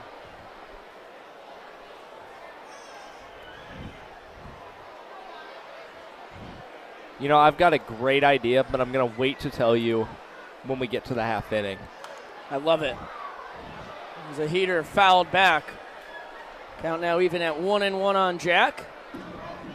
You know, we never know what's going on in the Bananas bullpen. I didn't draw it, but that's where the mounds are. That's where one home plate is, as Emner winds and delivers. Fastball fouled straight back. There's another mound. We got somebody stretching out there at Yes. the moment. Yes. The Bananas only have 2 guys left. Check that. 3 guys left in the pen. Nolan Daniel, Charlie Fleming, and Justin Jones. It's anyone's guess from here who's stretching. 1-2 pitch bounces to the backstop. Look like a sharp breaking ball. Count even at 2-2. Is that what was listed on Gillum's card tonight? What's that, buddy? I already forgot what I said. Oh, Oh, correct. with the bullpen. Yes. Yep. What? Yes, well, we are on the broadcast, or else I would, but All right, fans, it's time to get on your love feet. it. Love it. Go Go crazy. So let's sing along. Okay, it's going to be a strikeout for Jack Renwick as On your feet, let's sing it. a fan Only in Macon. only in Macon comes and asks if she can do some VIP blank, then says, Josh and I are so sexy, and proceeds to, you didn't hear that? She said, y'all are so sexy. So that was cool for us. All right. And she proceeded to just walk up into the press box. I'm not going to stop her. We're back, baby. I'm not getting paid to be security here. That was awesome. While you're on your feet, left hand. Oh, goodness. Dixieland Delight. Wow. Renwick struck out swinging on a bender. As now we have a little girl following our intoxicated friend up to the booth, who did before the game, by the way, we did talk to them. She's a part of like a big crew who came from around your neck of the woods. Yeah, Lake Oconee area. Love it. Yeah. And most of them are Banana fans. Some of them are supporting the Bacon. And yeah, that was crazy. Okay. She was here to, quote, rage. Correct, and that's why I'm not surprised in her current state.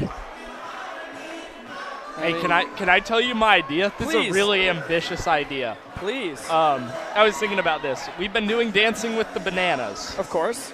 and like on Tuesday, Dancing with the Bananas took up like almost all the all of our promotions, Fact. on the field promotions. Okay, I've been thinking about this. Country opera, the Bananas musical, Yes. and we perform it during every inning break during a game. Wow. A musical during a game. Yeah. Genius. It's genius. I've been thinking about It would Bananas be musical ambitious. for a while now too. I think it's perfect. It's a no-brainer. What's that? We're eating some fudge. We're trying it out for the broadcast. What's up? No. Yeah, of course. Josh, we got to pose for a picture. All right. Hunter Yep. Ensminger. This works.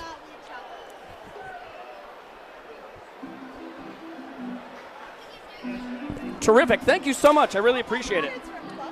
Yeah, we stopped at Buc-ee's and Warner Robins today. Feel free to grab a little piece if you're interested. Yeah, go for that. That's a good one. Kind of like fudge. Really good. Ensminger out for his third inning of work. And he has a 1-1 count. Thank you. On the leadoff man, Jack Malone, the center fielder. Wow. Gotta love Macon. It's so interesting here. Fastball misses out, count 2-1. Luckily, I was terrified she was going to take a piece of fudge that we hadn't tried yet. I was going to have to slap her hand away. But she took what we just tried, which I thought was good. Okay. Kind of like brownie. Kind of reminded me of a brownie. What that was. Kind of like a traditional fudge. It was good. It was some nuts in it, too. Some walnuts, I think. Maybe it's just, walnut fudge. 2-1 pitch to the left-handed hitting center fielder's heater outside. So far, Malone on the night. A bloop single, a run scored. Remember, that bloop single was hit at 66 miles per hour off the bat. Fly out to right, walk, a stolen base, and he was stranded on third base by Ensminger back in the fifth. 3-1 pitch coming to Malone. And he pours what looked like a sinker in there. Count now full at 3-2. Dolce Banana, we are not in the press box. Oh. If I can give a comparison, the best thing I could say is that we are in an area much like Sharks Tank Yes. in Grayson Stadium. Yes, except completely open air. Yes. Instead of having 3 walls, we have none. There's a foul ball left side out of play. 3-2 pitch was a heater in the zone. It truly keeps us men of the people here in Macon. Oh, you could say that. The press box is well out in front of us and actually impedes a lot of our view of balls in the air, making possible home runs and deep fly balls pretty tricky. That's the press box in front of us, suspended, blocking everything except for like a few feet above the outfield wall. It's a unique place to broadcast a game from. Another payoff pitch, heaters outside. And a 7-pitch walk there for Malone. He's done it twice now against Ensminger. And as I mentioned, he swiped second base his last time that he reached. The Bacon are 2 for 2 in their stolen base attempts with Hunter on the bump. Roberts, third baseman, number 1. Now Holden Breeze, the right-handed hitting third baseman. 2 for 3 on the night with bloopers of 73 and 68 miles per hour off the bat. And Corey Pye is going to come out and chat with his pitcher in infield. I don't know if it's, I'm going to say no room for us. It's pretty much the exact same size press box as Grayson Stadium. Maybe a tad smaller. It's skinnier, but they've got pretty much the same lateral space. But, they have this little tank down here for us, and they would rather us be here than in there, and that's okay. Yep. It's a unique spot. We're loud boys. We are. We command a room. So I guess it's understandable how they would not like us cramping their style. Kids, go ahead and start making your way down to the first base side now for that conga line after this next at-bat. Okay, as we just had, we got to do a rating on that one. I'm just going to call that one, I think BR for Brownie. How do you feel about that? Or just fudge? Is it just an FU for fudge? Whoa, buddy. Whoa. We're back to playing baseball, everybody. Holden Breeze, the right-handed hitting third baseman, takes a heater at the knees for strike 1. Yeah, put an old FU up there. Okay, terrific.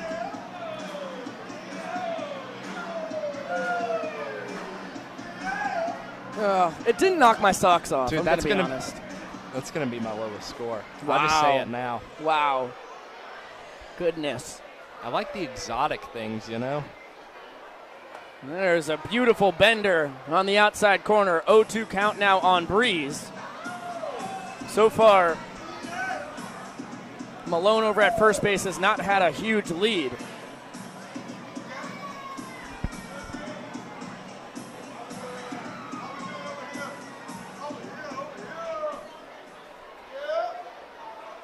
How about that Hawker? Cold beer over there. And a slider gets back to the backstop. Wild pitch from Ensminger as Gutcher goes and retrieves it. And that's going to put the go-ahead run in scoring position with nobody down. That was way outside. That's one of those that really makes you appreciate Indy Stanley because Danny Gutcher's a phenomenal catcher. And the way he tried to catch it was getting his body in front of it, where I think the only chance he had was a backhanded scoop. And Indy's the only catcher in my life that I have seen who could have possibly bodied that up. The quickness that he has behind the plate's incredible. So a 1-2 pitch now coming to Breeze. Malone off second base. Righty to righty. Fastball up and in, nearly hits him in the head as he stayed in there to the last second, making sure it wasn't a front door bender. Nearly got domed for his bravery. All right, we're not going to have time to just do one every inning, so I'm going to proceed with some fudge if that's okay with you. Keep going, buddy. Yeah, terrific. I'm here to eat some fudge and call a game. Yeah. Now this one truly seems like some classic fudge. 2-2. It's going to be bounced to the left side. Renwick throws across the diamond. What a play! Jack Renwick channels his inner Derek Jeter and makes a superb play from deep short for the first out. Yeah, no kidding. Backhanded that ball. He didn't have the airtime that you've seen Jeter do in all of his highlights. No. But still, an impressive jump throw from Jack Renwick to beat Holden Breeze, who we've talked about, Biko. Not a slow runner. Not in any respect. That is an enormous first out of the inning. The go-ahead run 90 feet away. The Bananas bring the infield in. And Mason Minzy, a walk and 2 strikeouts tonight. The second of which was against Ensminger, with runners on second and third and 1 out. And he gets a fastball outside for ball 1. Goodness gracious. Here's your fudge, buddy. I forgot to rate the last one. Well, I'm going to give it... My purple dried out. I need to give it some time. 1-0 pitch, righty to lefty. Swing and a miss. Nasty bender. Breeze looked ugly on that one.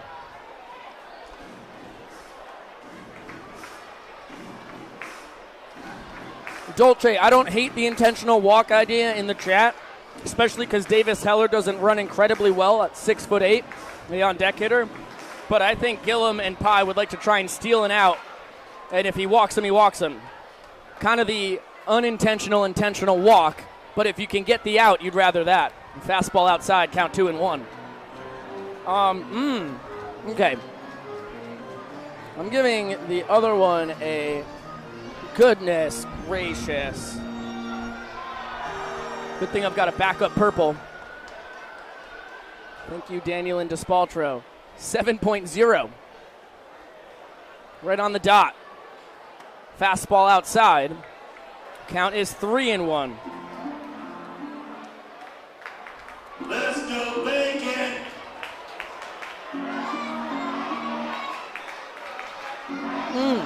See, if that one's fudge, though, this one was even more fudge than that one. This one was fudge.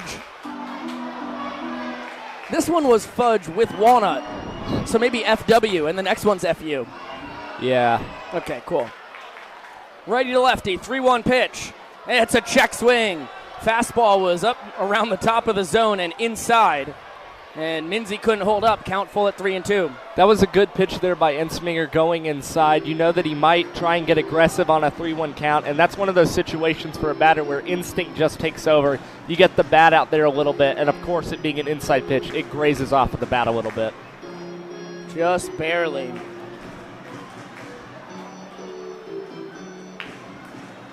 I gotta be honest, for pure fudge, I liked what I just tried. Another 3-2 fastball way outside, overthrown by Ensminger. So, as you suggested, Dolce, an intentional walk was a possibility. Instead, Ensminger throws 6 pitches and comes to the same outcome. Runners on the corners with 1 down, and Tyler Gillum is going to go to his bullpen. If I were a wagering man, I'd say it's Nolan Daniel time.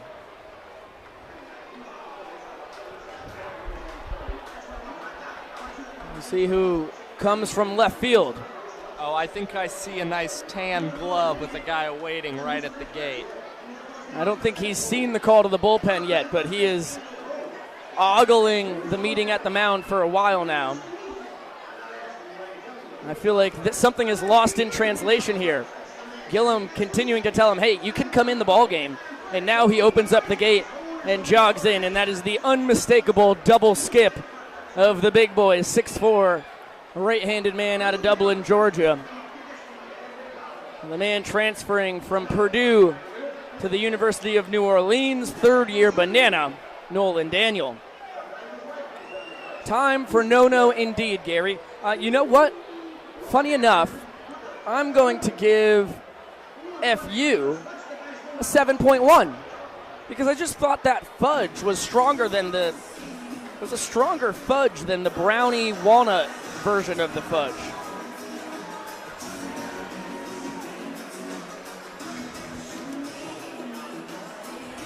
By the way, we're like 27% of the way through the different flavors of fudge. I'm starting to feel a little something in my stomach.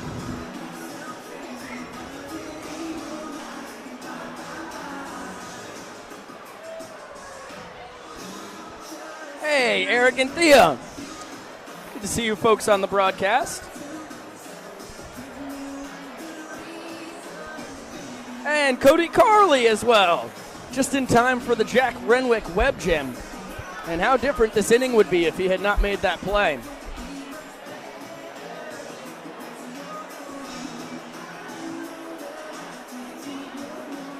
Josh, do we have a final line on Hunter Ensminger, even though he is responsible for the guys on the corners? Yeah, we do, Biko. Hunter Ensminger matches his season high in innings pitched with 2 1/3. He faces 13 batters, striking out 5. He allows 3 walks, 1 hit, and at this time, no runs yet allowed, and 2 wild pitches and a hit by pitch. So Nolan, who had not given up a run in his first 16 innings pitched this summer, got hung with a 3 spot in the loss a couple nights ago in Wilmington. Not his fault entirely. some defensive mispositioning Hey, don't forget, kids, you can run that Tyler Gillum took credit for. It was a guy who was up, who he had told the infield, you have to be positioned this way the first 3 times. Didn't cross his mind to tell him a 4th time, figured they would just do it. They were not in the right spot. Infield single occurs out of it. Nolan gives up 1 run because of that, and then Finley gives up the other 2 runs that are charged to Nolan as Davis Heller, big 6'8", sophomore out of Alabama, and the first baseman fouls a fastball left side out of play. So long story short, Nolan's been superb this summer. Even with the 3 runs given up a couple nights ago, he's got a 1.5 ERA, a 2-1 record, and a save on the summer. 22 Ks in 18 innings. He'll throw a fastball, a 2-seamer that is sinker-esque, and a nasty slider. It's his put-out pitch. What are you thinking on the pure fudge, Josh? Not that different from the one with nuts. However, I do enjoy the, a little bit of a texture change, having a little crunch there. Yeah. So from 6.7 to a 6.4. Ooh, down. Yeah. You like the texture change. I do. Good call.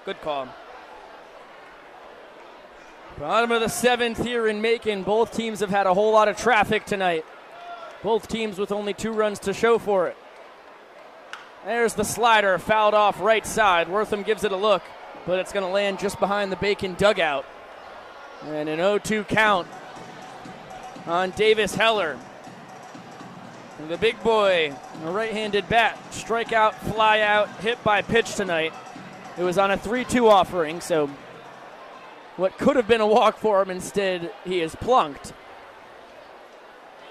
Over at first base, Mason Minzy 1 for 2 in stolen base attempts this summer. He's got a moderate lead. Nolan's checked on him once. Fastball cut on and missed. Nolan Daniel is the best pitcher I've seen in my life at coming in with runners on the corners and getting Ks. It's absolutely absurd, Bika, the way he's able to attack hitters. It only takes 3 pitches for him to set down Davis Heller there. You think he's going to go to the slider? No, he goes low fastball, chase pitch, and Davis Heller can't resist that one. Yeah, it looked like that 2-seam sinker type job that, obviously the slider down and away from a righty, that one kind of down and in, and with a lot more velo. Daniel low 90s with the heater.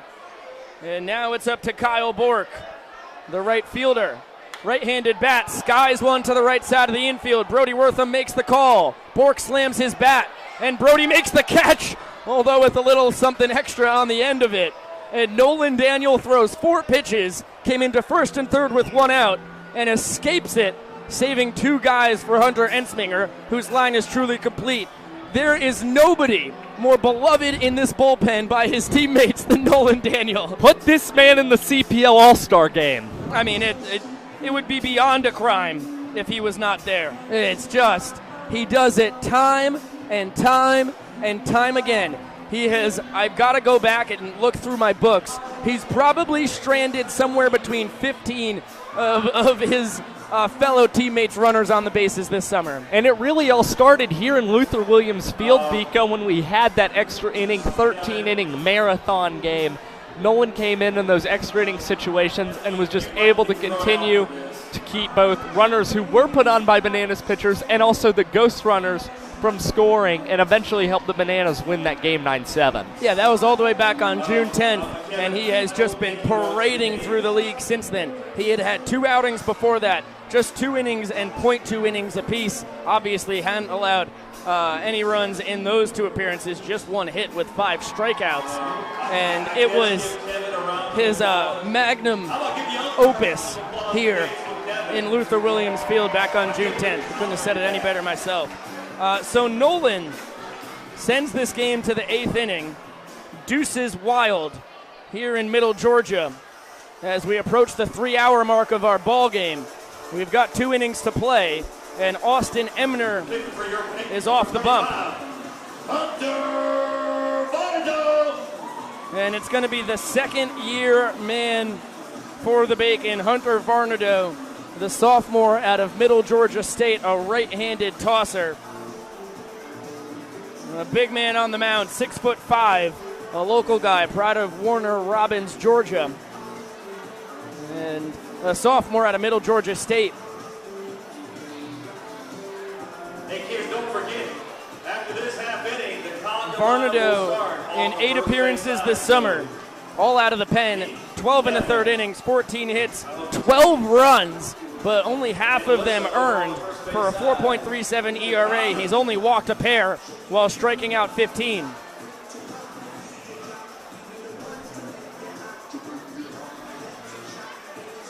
Leading off the 8th inning for the Bananas at a Paris Junior College, the third baseman, number 24, Bo Brewer. They just said Bo Brewer is out of Derek Jeter College. What does that even mean? Oh, goodness. Anyhow, it's going to be 4-5-6, meat of the order for the Nanners. And Bo swinging first pitch, fouls a fastball just off of third base. So far tonight, he's bounced into a 5-3 double play, singled and walked.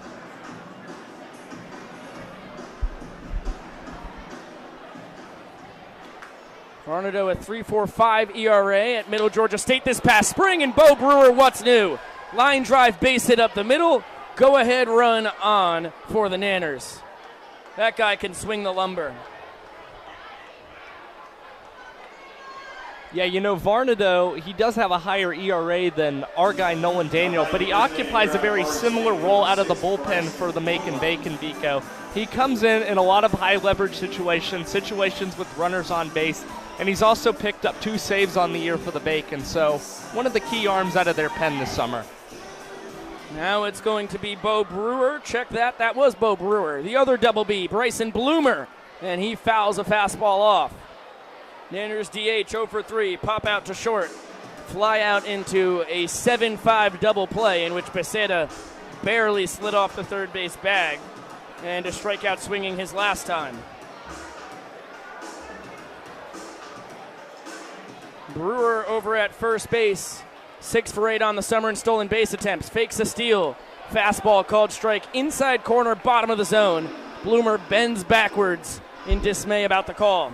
Yeah, those are always the ones that are the toughest for us to tell, Biko, and I thought it had run a little inside too, so kind of assuring to see Bryson Bloomer react the way he did there on that pitch.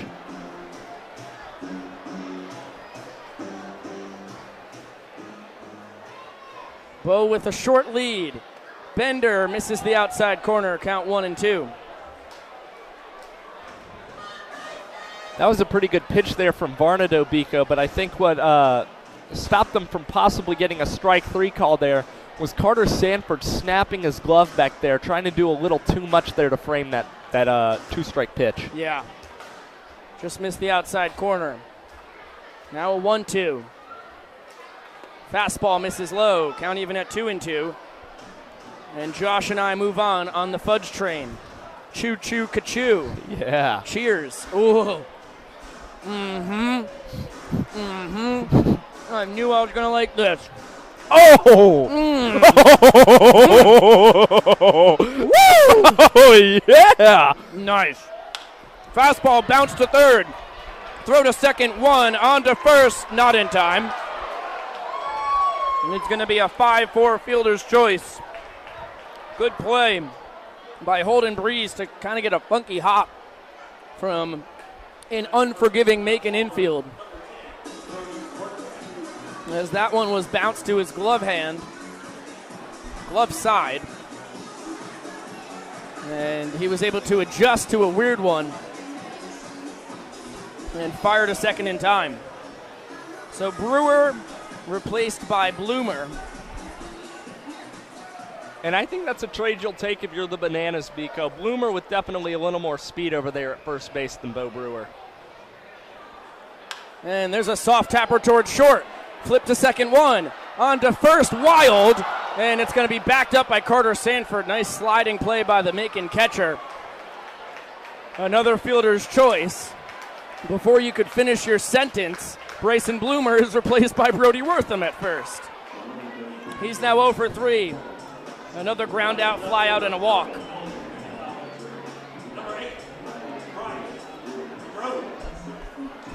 It's instant karma for Bryson Bloomer. Oh, you're going to fielder's choice your buddy off the bases? How about we fielder's choice you off?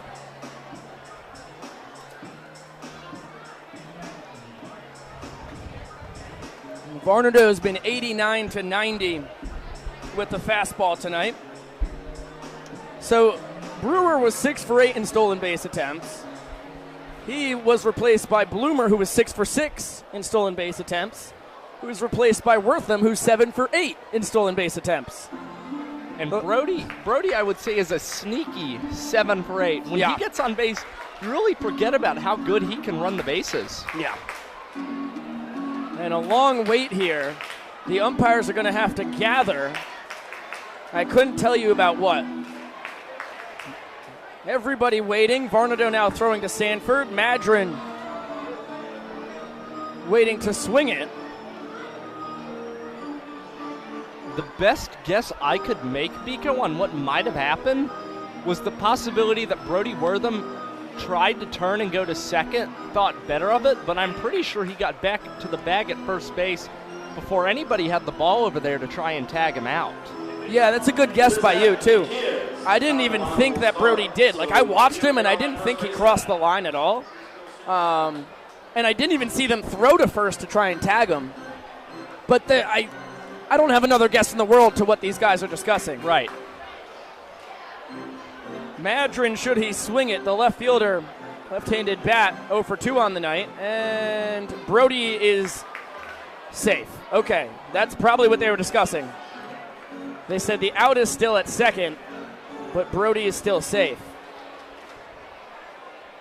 Maybe they were also talking about if second base was tagged, but it looked like it was clearly tapped by Andy Blake. I don't know. Didn't appear there was anything weird on the transfer. No, we need some mics on these umpires so that they can, like Major League Baseball now does, talk to the stadium. So a long wait for nothing. Wortham takes a big hop towards second and stays put as Bryce Madron cuts and misses at a heater. He walked back in the second and has flown out to left and center since. It's been the story of Bryce's summer so far. A lot of hard-hit balls snagged by outfielders. And the fastball, wow. Sanford stole a strike. Looked a bit outside to me. As Dolce Banana said, Kelly's outside corner has been a little wavy. That was an 0-2 count. That was another one of those instances where Carter Sanford did a little pullback there with his glove. I'm surprised he was able to get away with that one after not on the previous at-bat. Fastball high. I think kind of a quasi pitch out there with Wortham on first base, of course, the go-ahead run. Madron didn't even think about it. Oh, heads-up play by you.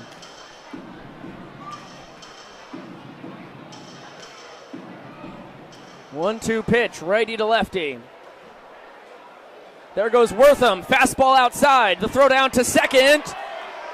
Wow! Gosh. Wow! I mean, what are we doing here?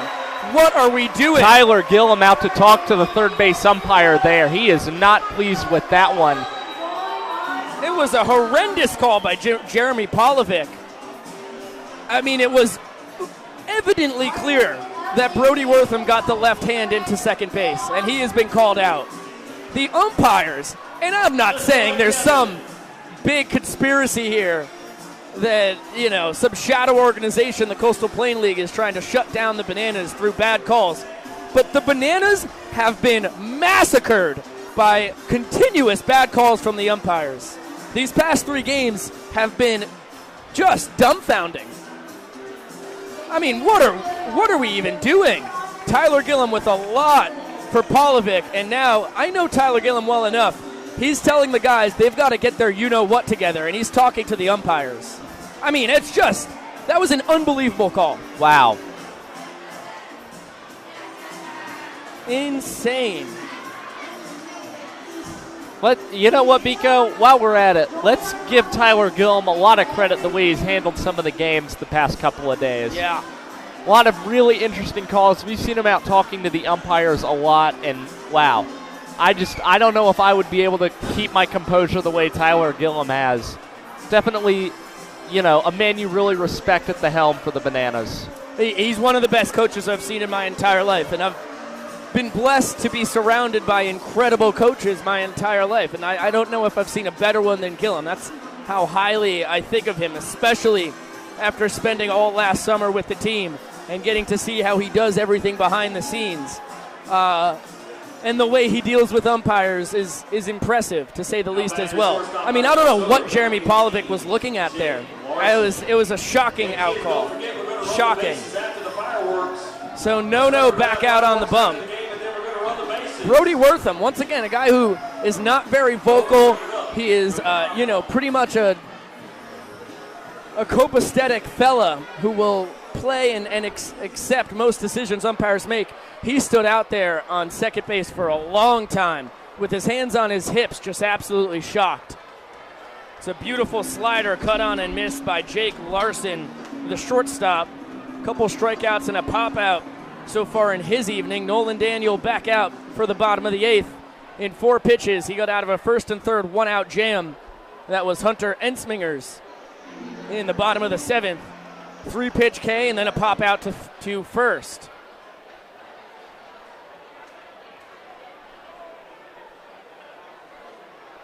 One now. Coming to the shortstop. And he lines one to right. It's going to be a base hit. Drew Yanesta circling in. Larson digging for 2. The throw from Drew in plenty of time. He's out. What a play by Drew Yanesta. Do not run on that man. Wow, I was surprised Jake Larson even attempted to run on Yanesta there. He got to that ball so quickly, it was there in plenty of time to get Larson. All Renwick had to do was take 2 steps over to the bag at second base and cleanly apply that tag.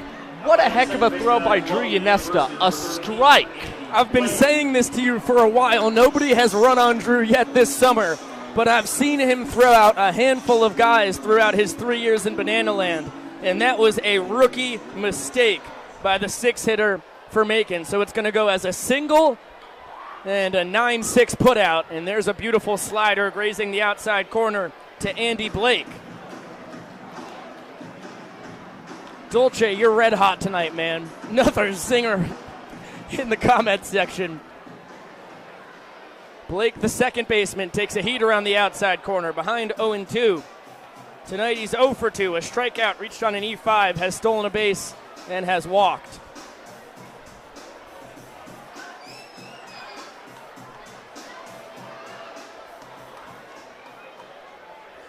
Nolan bounces one about 4 feet in front of the batter's box.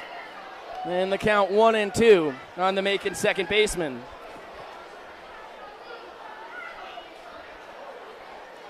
I'll tell you what, as calm and composed as Tyler Gillum is, I think if that one was a safe call, he probably would be done for the evening. That one popped right side, foul territory. Wortham giving it a good look, and it's going to reach the seats. To commemorate a fantastic play by Drew Yanesta to keep the go-ahead run out of scoring position. Another piece of fudge for Josh and I. This one looking like some kind of red velvet. We did not review the last one. That was peanut butter cup, by the way. Yes, it was. Oh my gosh, yeah, I think the game just took over. Slider fouled right side out of play. Count still 1-2. So that's an easy PB on the old board. I'm going to toss this in my mouth. Yeah. To Drew Yanesta. Yeah, back. Surprising. Okay. Fastball just misses high. On the outside corner, count 2-2. Let's go, Bacon. Peanut butter 9.4 for me. It was delicious. This last one's interesting. That one bounced foul. Fastball inside corner. 9.3 for me. Yes. Very fair. Do you agree that you think that was probably like a red velvet? I'm not sure what it was. I was kind of expecting more and a little let down. I don't know how you're feeling about that, but... Line drive to center, and it will be snagged by Becerra. Front door slider from Nolan to get the second out of the frame.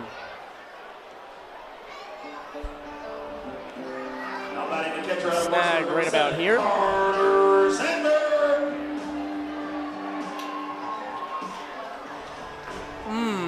Yeah. I'm going to say red velvet just because I don't have anything else for it. Carter Sanford, the catcher, from the left side of the batter's box, takes a fastball inside, all the way back to the backstop. And, yeah, like it just really... Oh.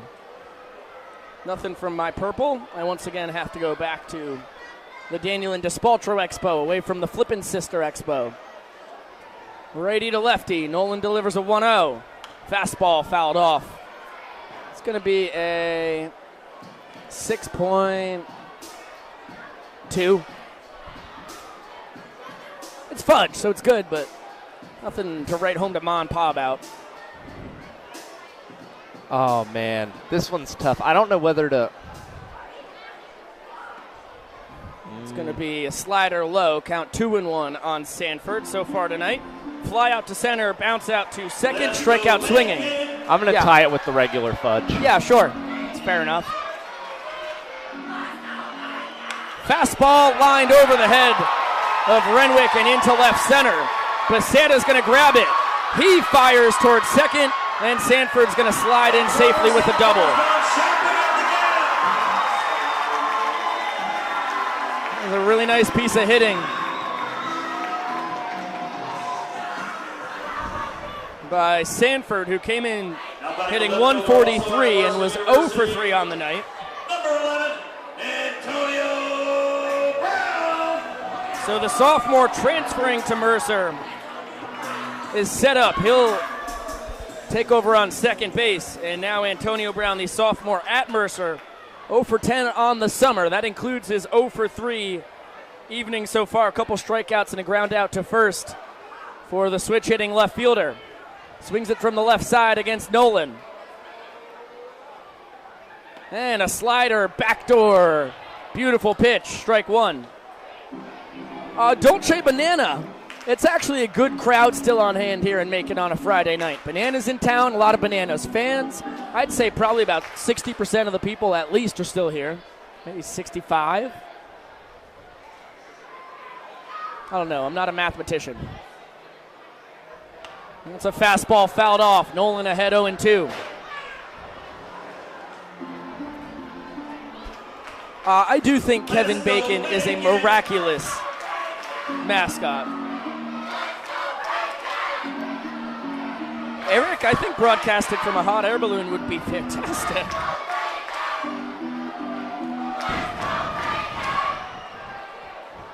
Oh, Sky is the broadcaster for them. I forgot about that. 0-2 pitch. Swing and a miss! Nolan blew him away with the heat in the zone. And that is what no-no does. You know, I'm surprised Kevin Soini didn't go to any kind of pinch hitter in that situation, Biko. Maybe Antonio Brown plays very good defense. Maybe he's an arm you want there out in the outfield. But that was just his third strikeout of the game. Really kind of interesting decision there, not to try and get that run across and go up one going into the top of the ninth inning. Last time we were here in Macon, it was quite a showing in the ninth inning for the Bananas. Everyone say hi, Kevin. All right, it is now for our Kevin crowd pump. So when Kevin's hands go up in the air, y'all need to cheer as loud as y'all They can. scored 5 runs in the top of the ninth inning when they came in down 5-4. Kevin, They ended up winning 9-6. Okay, go for it.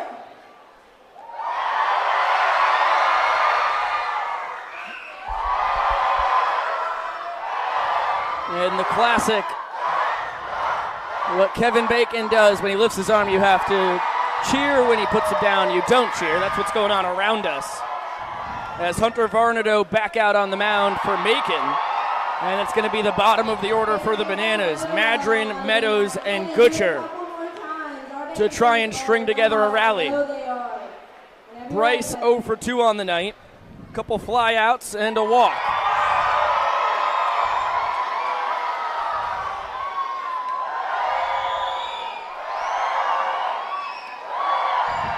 The Marlins, wouldn't you know it, up 4-1 on the Pilots. So if the Bananas want to stay deadlocked with Morehead City for the best record in the league, they'll have to pull this one out tonight.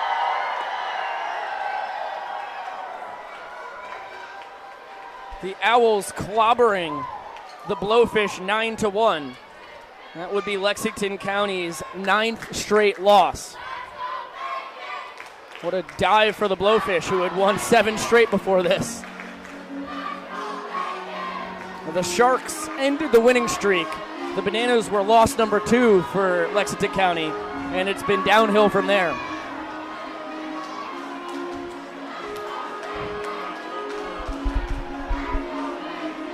All right. Time for some rally fudge. This thing's got some M&Ms in it. Oh. Bryce Madrid takes a fastball outside. I did it last time to you, so. From Varnado, count 1-0. Okay. Fouls a fastball off, count 1-1 on the left-handed hitting left fielder.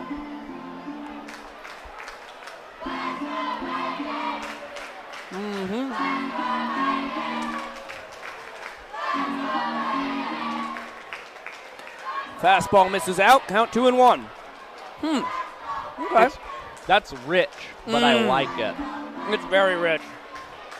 It's kind of like the one with the nuts because it's got some texture to it there.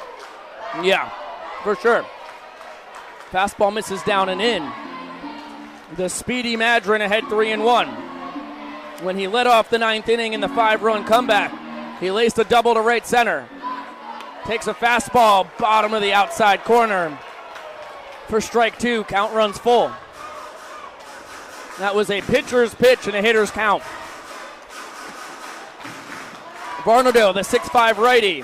From the windup, there's a high fly ball, deep to right field, back, and out of here! Bryce Madron, a solo shot to lead off the 9th. The Nanners are ahead, 3-2. Happy birthday, Bryce Madron! Get you somebody! Oh man, 20 years of age on July 1st, and he destroyed that 3-2 pitch. Yeah, 21. Oh, I thought you said 20. No, 20. Well, maybe I did. But anyway, 21 years of age, I thought I said. I appreciate the miming off screen, though. Trying to save my bacon. Wow. That ball was tattooed. Just like that. The Nanners out in front for the first time since the first inning when they were ahead 1-0. And that's the Bananas' 10th home run this season there, Biko. Finally in the double digits. Huge for the boys. David Meadows cuts and misses at a breaking ball and then takes one low, count 1-1.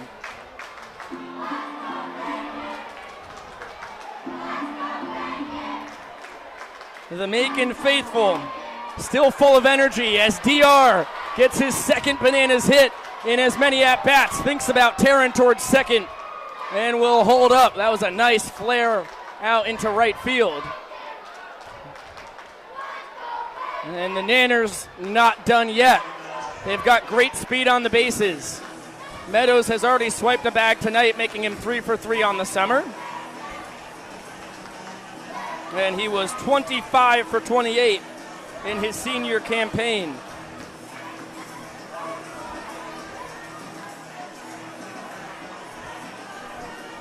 How the turntables.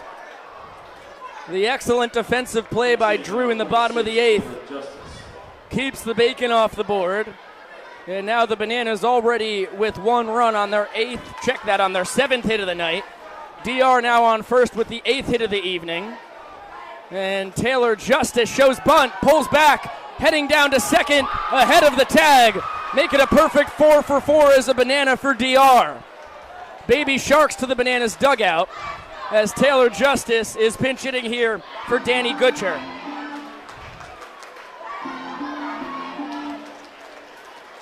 That was no surprise that Tyler Gillum sent DR Meadows, Biko. We knew he had speed, and you're already up 1, and now it's a matter of getting that insurance run, being up 2 rather than 1. put a guy on, and then make the tying run come up to the plate, other than have that on all three batters in the bottom of the ninth. The pitch was a ball to the junior out of Biola University. Taylor having an all-star caliber first half. And he strokes one to short. The throw's going to have to go to first. Great base running by Meadows as he moves up to third. And Taylor pumped up coming back to the dugout. Insurance 90 feet away with Drew Yanesta coming to the dish. And I'll tell you what I was about to say before that hot shot straight to Larson at short is the Bananas have hit into so many fielders' choices and a pair of double plays tonight. Tyler Gillum not leaving it up to chance at all. You're going on the first pitch, DR. And the infield in for Macon. Drew 1 for 4 on the day. Cuts and misses at a nice breaking ball. Low outside corner.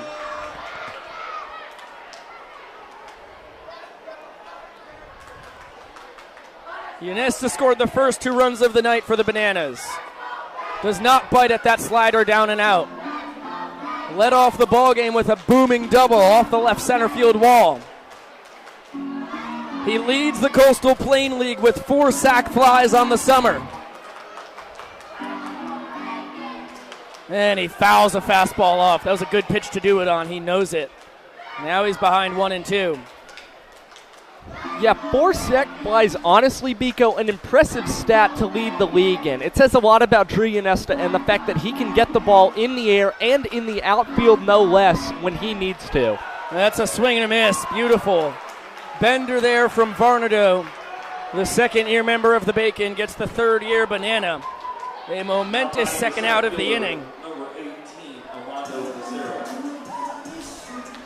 First strikeout in relief tonight for Varnado, who's trying to finish up 2 innings on the bump. Armando Becerra now tasked with bringing DR in from third.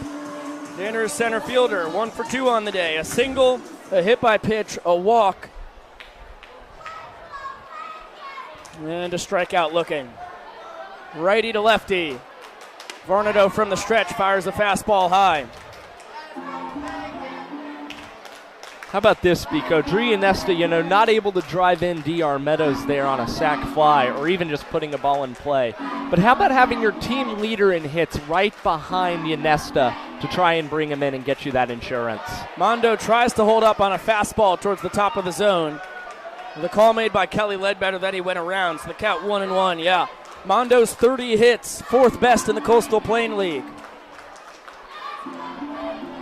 .353 batting average, 5th best.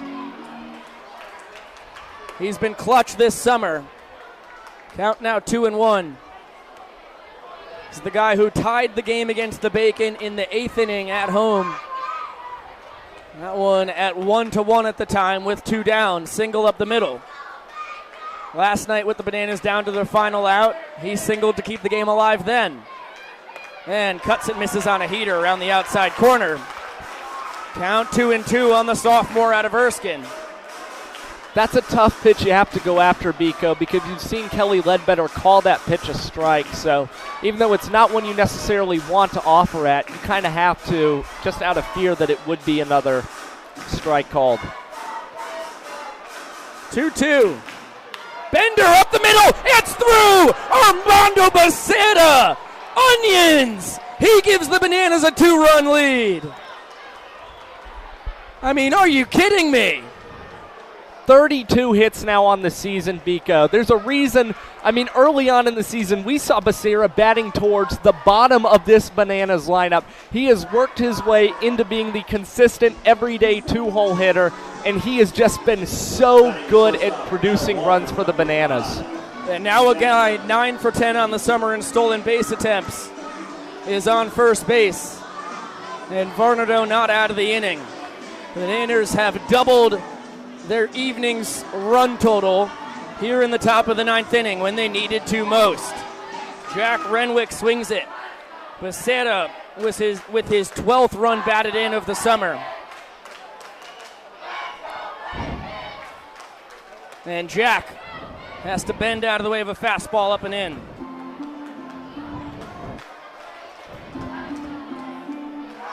What a time for David Meadows' first run scored as a Banana. A little breathing room for Nolan Daniel. Fastball inside nearly clips Renwick. And the count 2-0 on the Nanners shortstop, who is 1 for 3 on the night. He drove in the first 2 runs. A single to bring in Drew in the first, a sac fly to bring in Drew in the 5th. And now Carter Sanford wants to have a chat with Varnado.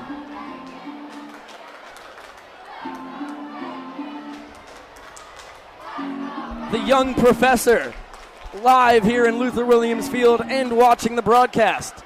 Gets to experience it once and then 10 seconds later hear it again.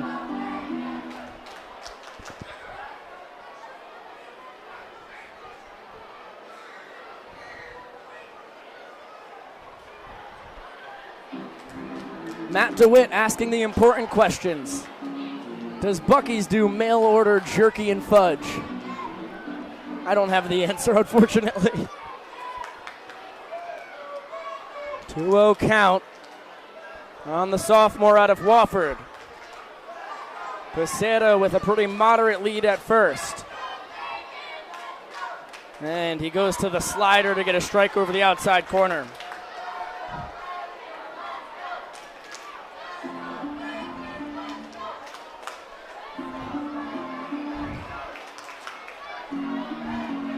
Righty to righty, the 6'5", Hunter Varnado. It's a slider, bottom of the zone, and Jack in a 2-2 count.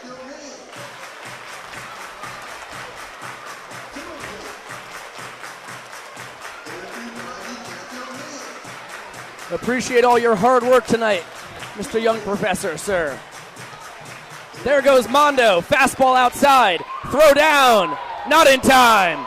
Make it 10 for 11. Not a chance for Carter Sanford, who threw it to the first base side of second base as Becerra slid in headfirst safely. Yeah, good call there to steal second. You really have nothing to lose there on a 2-2 count. Now you've got it ran full. And if Renwick's able to put it in play and get a base hit, you're probably going to send Armando Becerra with his great speed. The Macon outfielder is taking a few steps in, trying to counter that very possibility.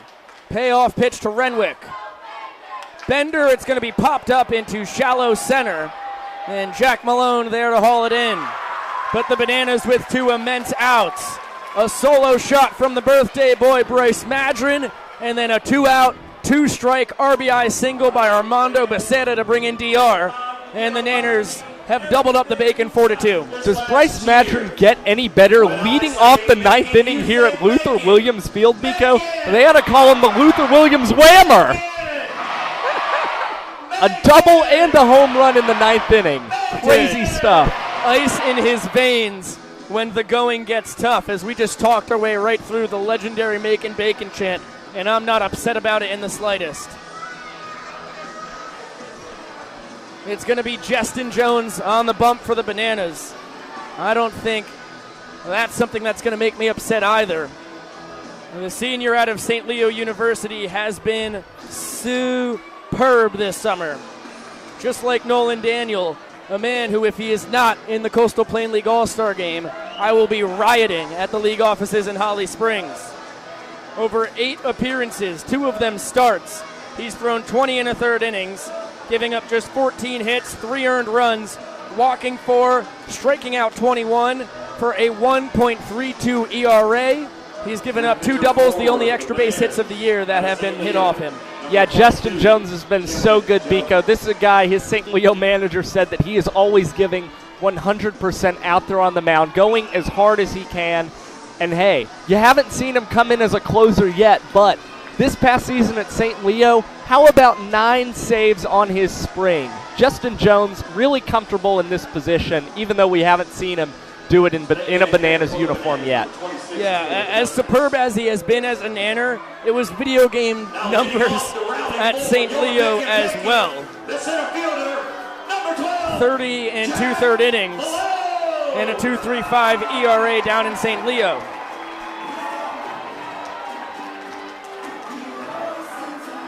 He's got the top of the order for Macon. Center fielder Jack Malone swings it from the left side. He's been on base 3 out of 4 times tonight. And takes a fastball, pinpoint, dotted on the outside corner, strike one.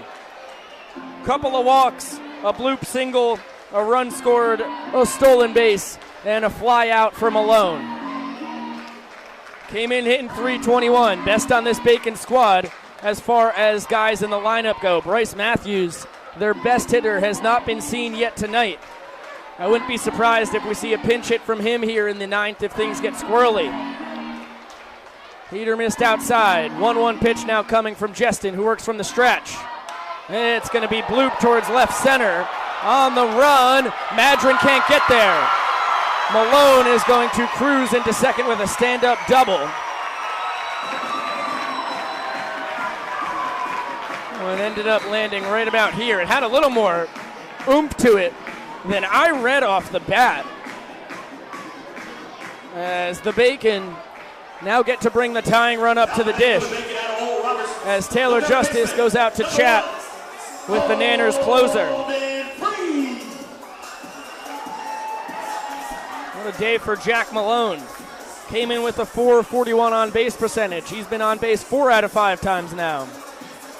Swag surfing means that Holden Breeze, the third baseman, swinging it. 2 for 4 on the night, 2 bloop singles, a run scored, and a pair of ground outs to short.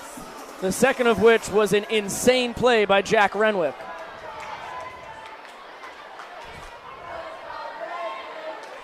And Breeze takes a fastball, dotting the outside corner for strike one.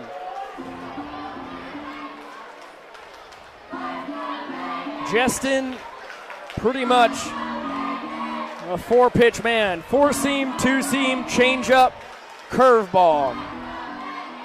And he's just dealing fuzz. Barely misses the outside corner. Count even at 1-1. He's 90 to 91. He'll touch 95, 96 when he reaches back for everything that he's got. 1-1 pitch. That's on the black of the outside. Count 1-2.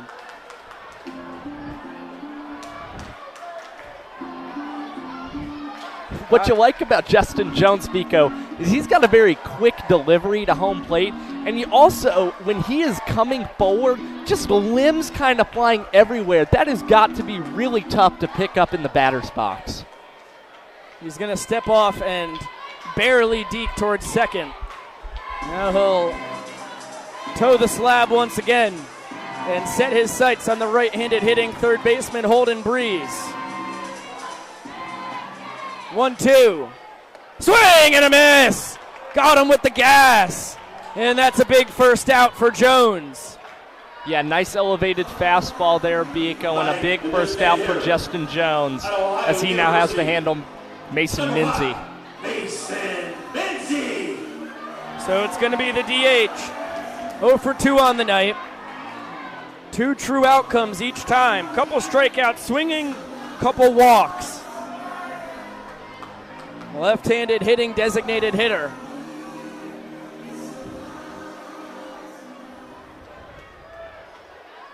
Malone leads off second. Justin, there's the first curveball of his night. Barely misses the inside corner.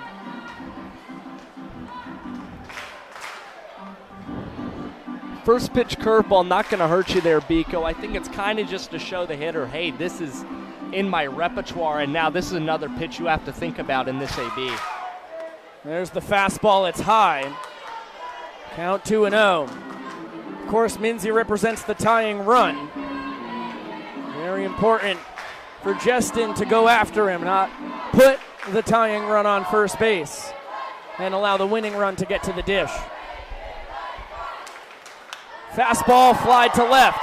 Madron's got a beat on it, and he'll put it away for out number 2. Nice fastball over the outside corner to induce the fly ball.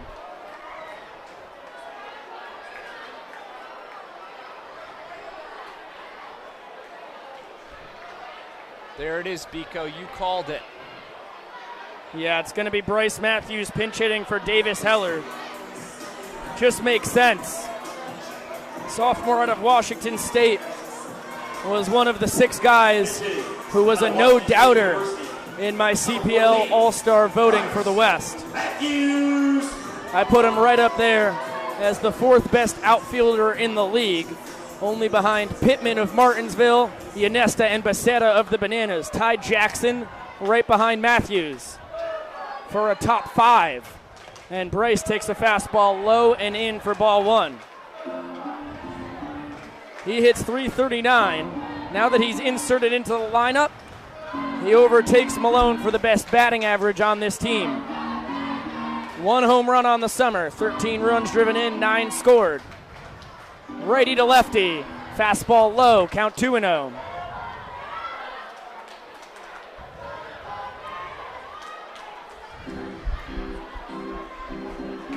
Jack Renwick and David Meadows holding to their defensive positions, not worrying about Malone on second base.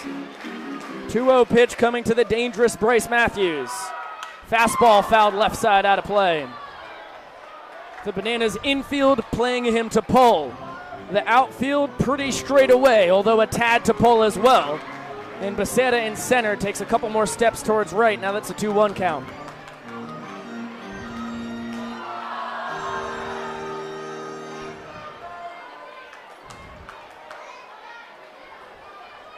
Jones from the stretch. There's a line drive out into right center field. Long run for Armando Becerra. He catches it! What a play by Becerra to hole it in! A 4-2 victory from the Bananas as he crashes into the right center field wall. Pico, that might have been the best jump Armando Becerra's gotten on a ball all summer. He was tracking that from the very start.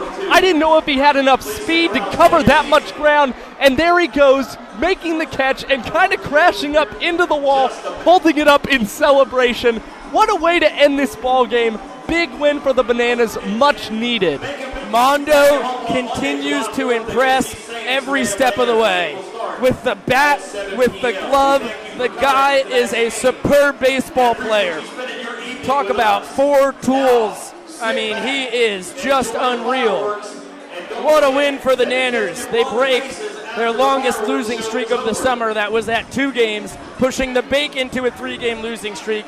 Nanners still tied with the Morehead City Marlins for the best record in the league. They are now 21-8 and 11-1 against Macon this summer. Yeah, that's right, Biko. Really, I mean, this is a team that the Bananas, even though they were on a 2-game losing streak, they felt very confident going into this game. They've seen a lot of these guys all season. You know, it's just one of those matchups they're really familiar with. And they did a great job of being able to execute out there today and really grind out a win tonight. Oh, man, I cannot get over how incredible that catch was by Becerra. And I can only imagine, Dolce, that it was a brilliant catch by the All-Star. Yeah, thank you, Sky. He says Armando Becerra an All-Star. It's a no-doubter. It really is. I mean, that guy just does it all. So we will pack this thing up. But before we do that, our line of the night, my man. That's right, Biko. Tonight's final score, the Bananas 4 and the Bacon 2. The Bananas with 9 hits tonight and 1 error in defense. As for the Bacon, they pick up 5 hits and no errors. Winning pitcher tonight's going to be Nolan Daniel. That's his 3rd of the season out of the bullpen. Really good start. Well, not even a start. Really good season so far for Nolan Daniel. As for Hunter Varnado, he will deal with the loss tonight. He now falls to 0-2. And Justin Jones picks up his first save on the summer for the Nanners. Wow, what a team win right there. Renwick drives in 2 of the 4 runs. Bryce Madron, the birthday boy, with the go-ahead blast in the top of the 9th, who continues to torture this Bacon team when it matters most. And Becerra with the insurance, as well as the unreal catch to end the ball game. We will be back in Banana Land tomorrow night. Little Saturday night fun in Grayson Stadium. Lexington County. You nailed it, buddy. The Blowfish will be in town for the 3rd time on the summer. Check that, 4th time. And the Bananas, who are 4-0 against them, will try to push that to a 10-game losing streak for Lexington County. Thank you all on Bananas Insiders. That was an absolute blast tonight. We got through about half the fudge. We'll do the other half of the fudge. Fudge for everybody. Fudge for the boys. Yeah, big time fudge for the boys. Or they might be demolished on the bus. I'm happy if that happens as well. We can always buy another box. Have a great night, everybody. The Bananas win at 4-2. What an incredible win for the fellas. Tomorrow night, Pregame at 6:30, first pitch at 7. We will see you later!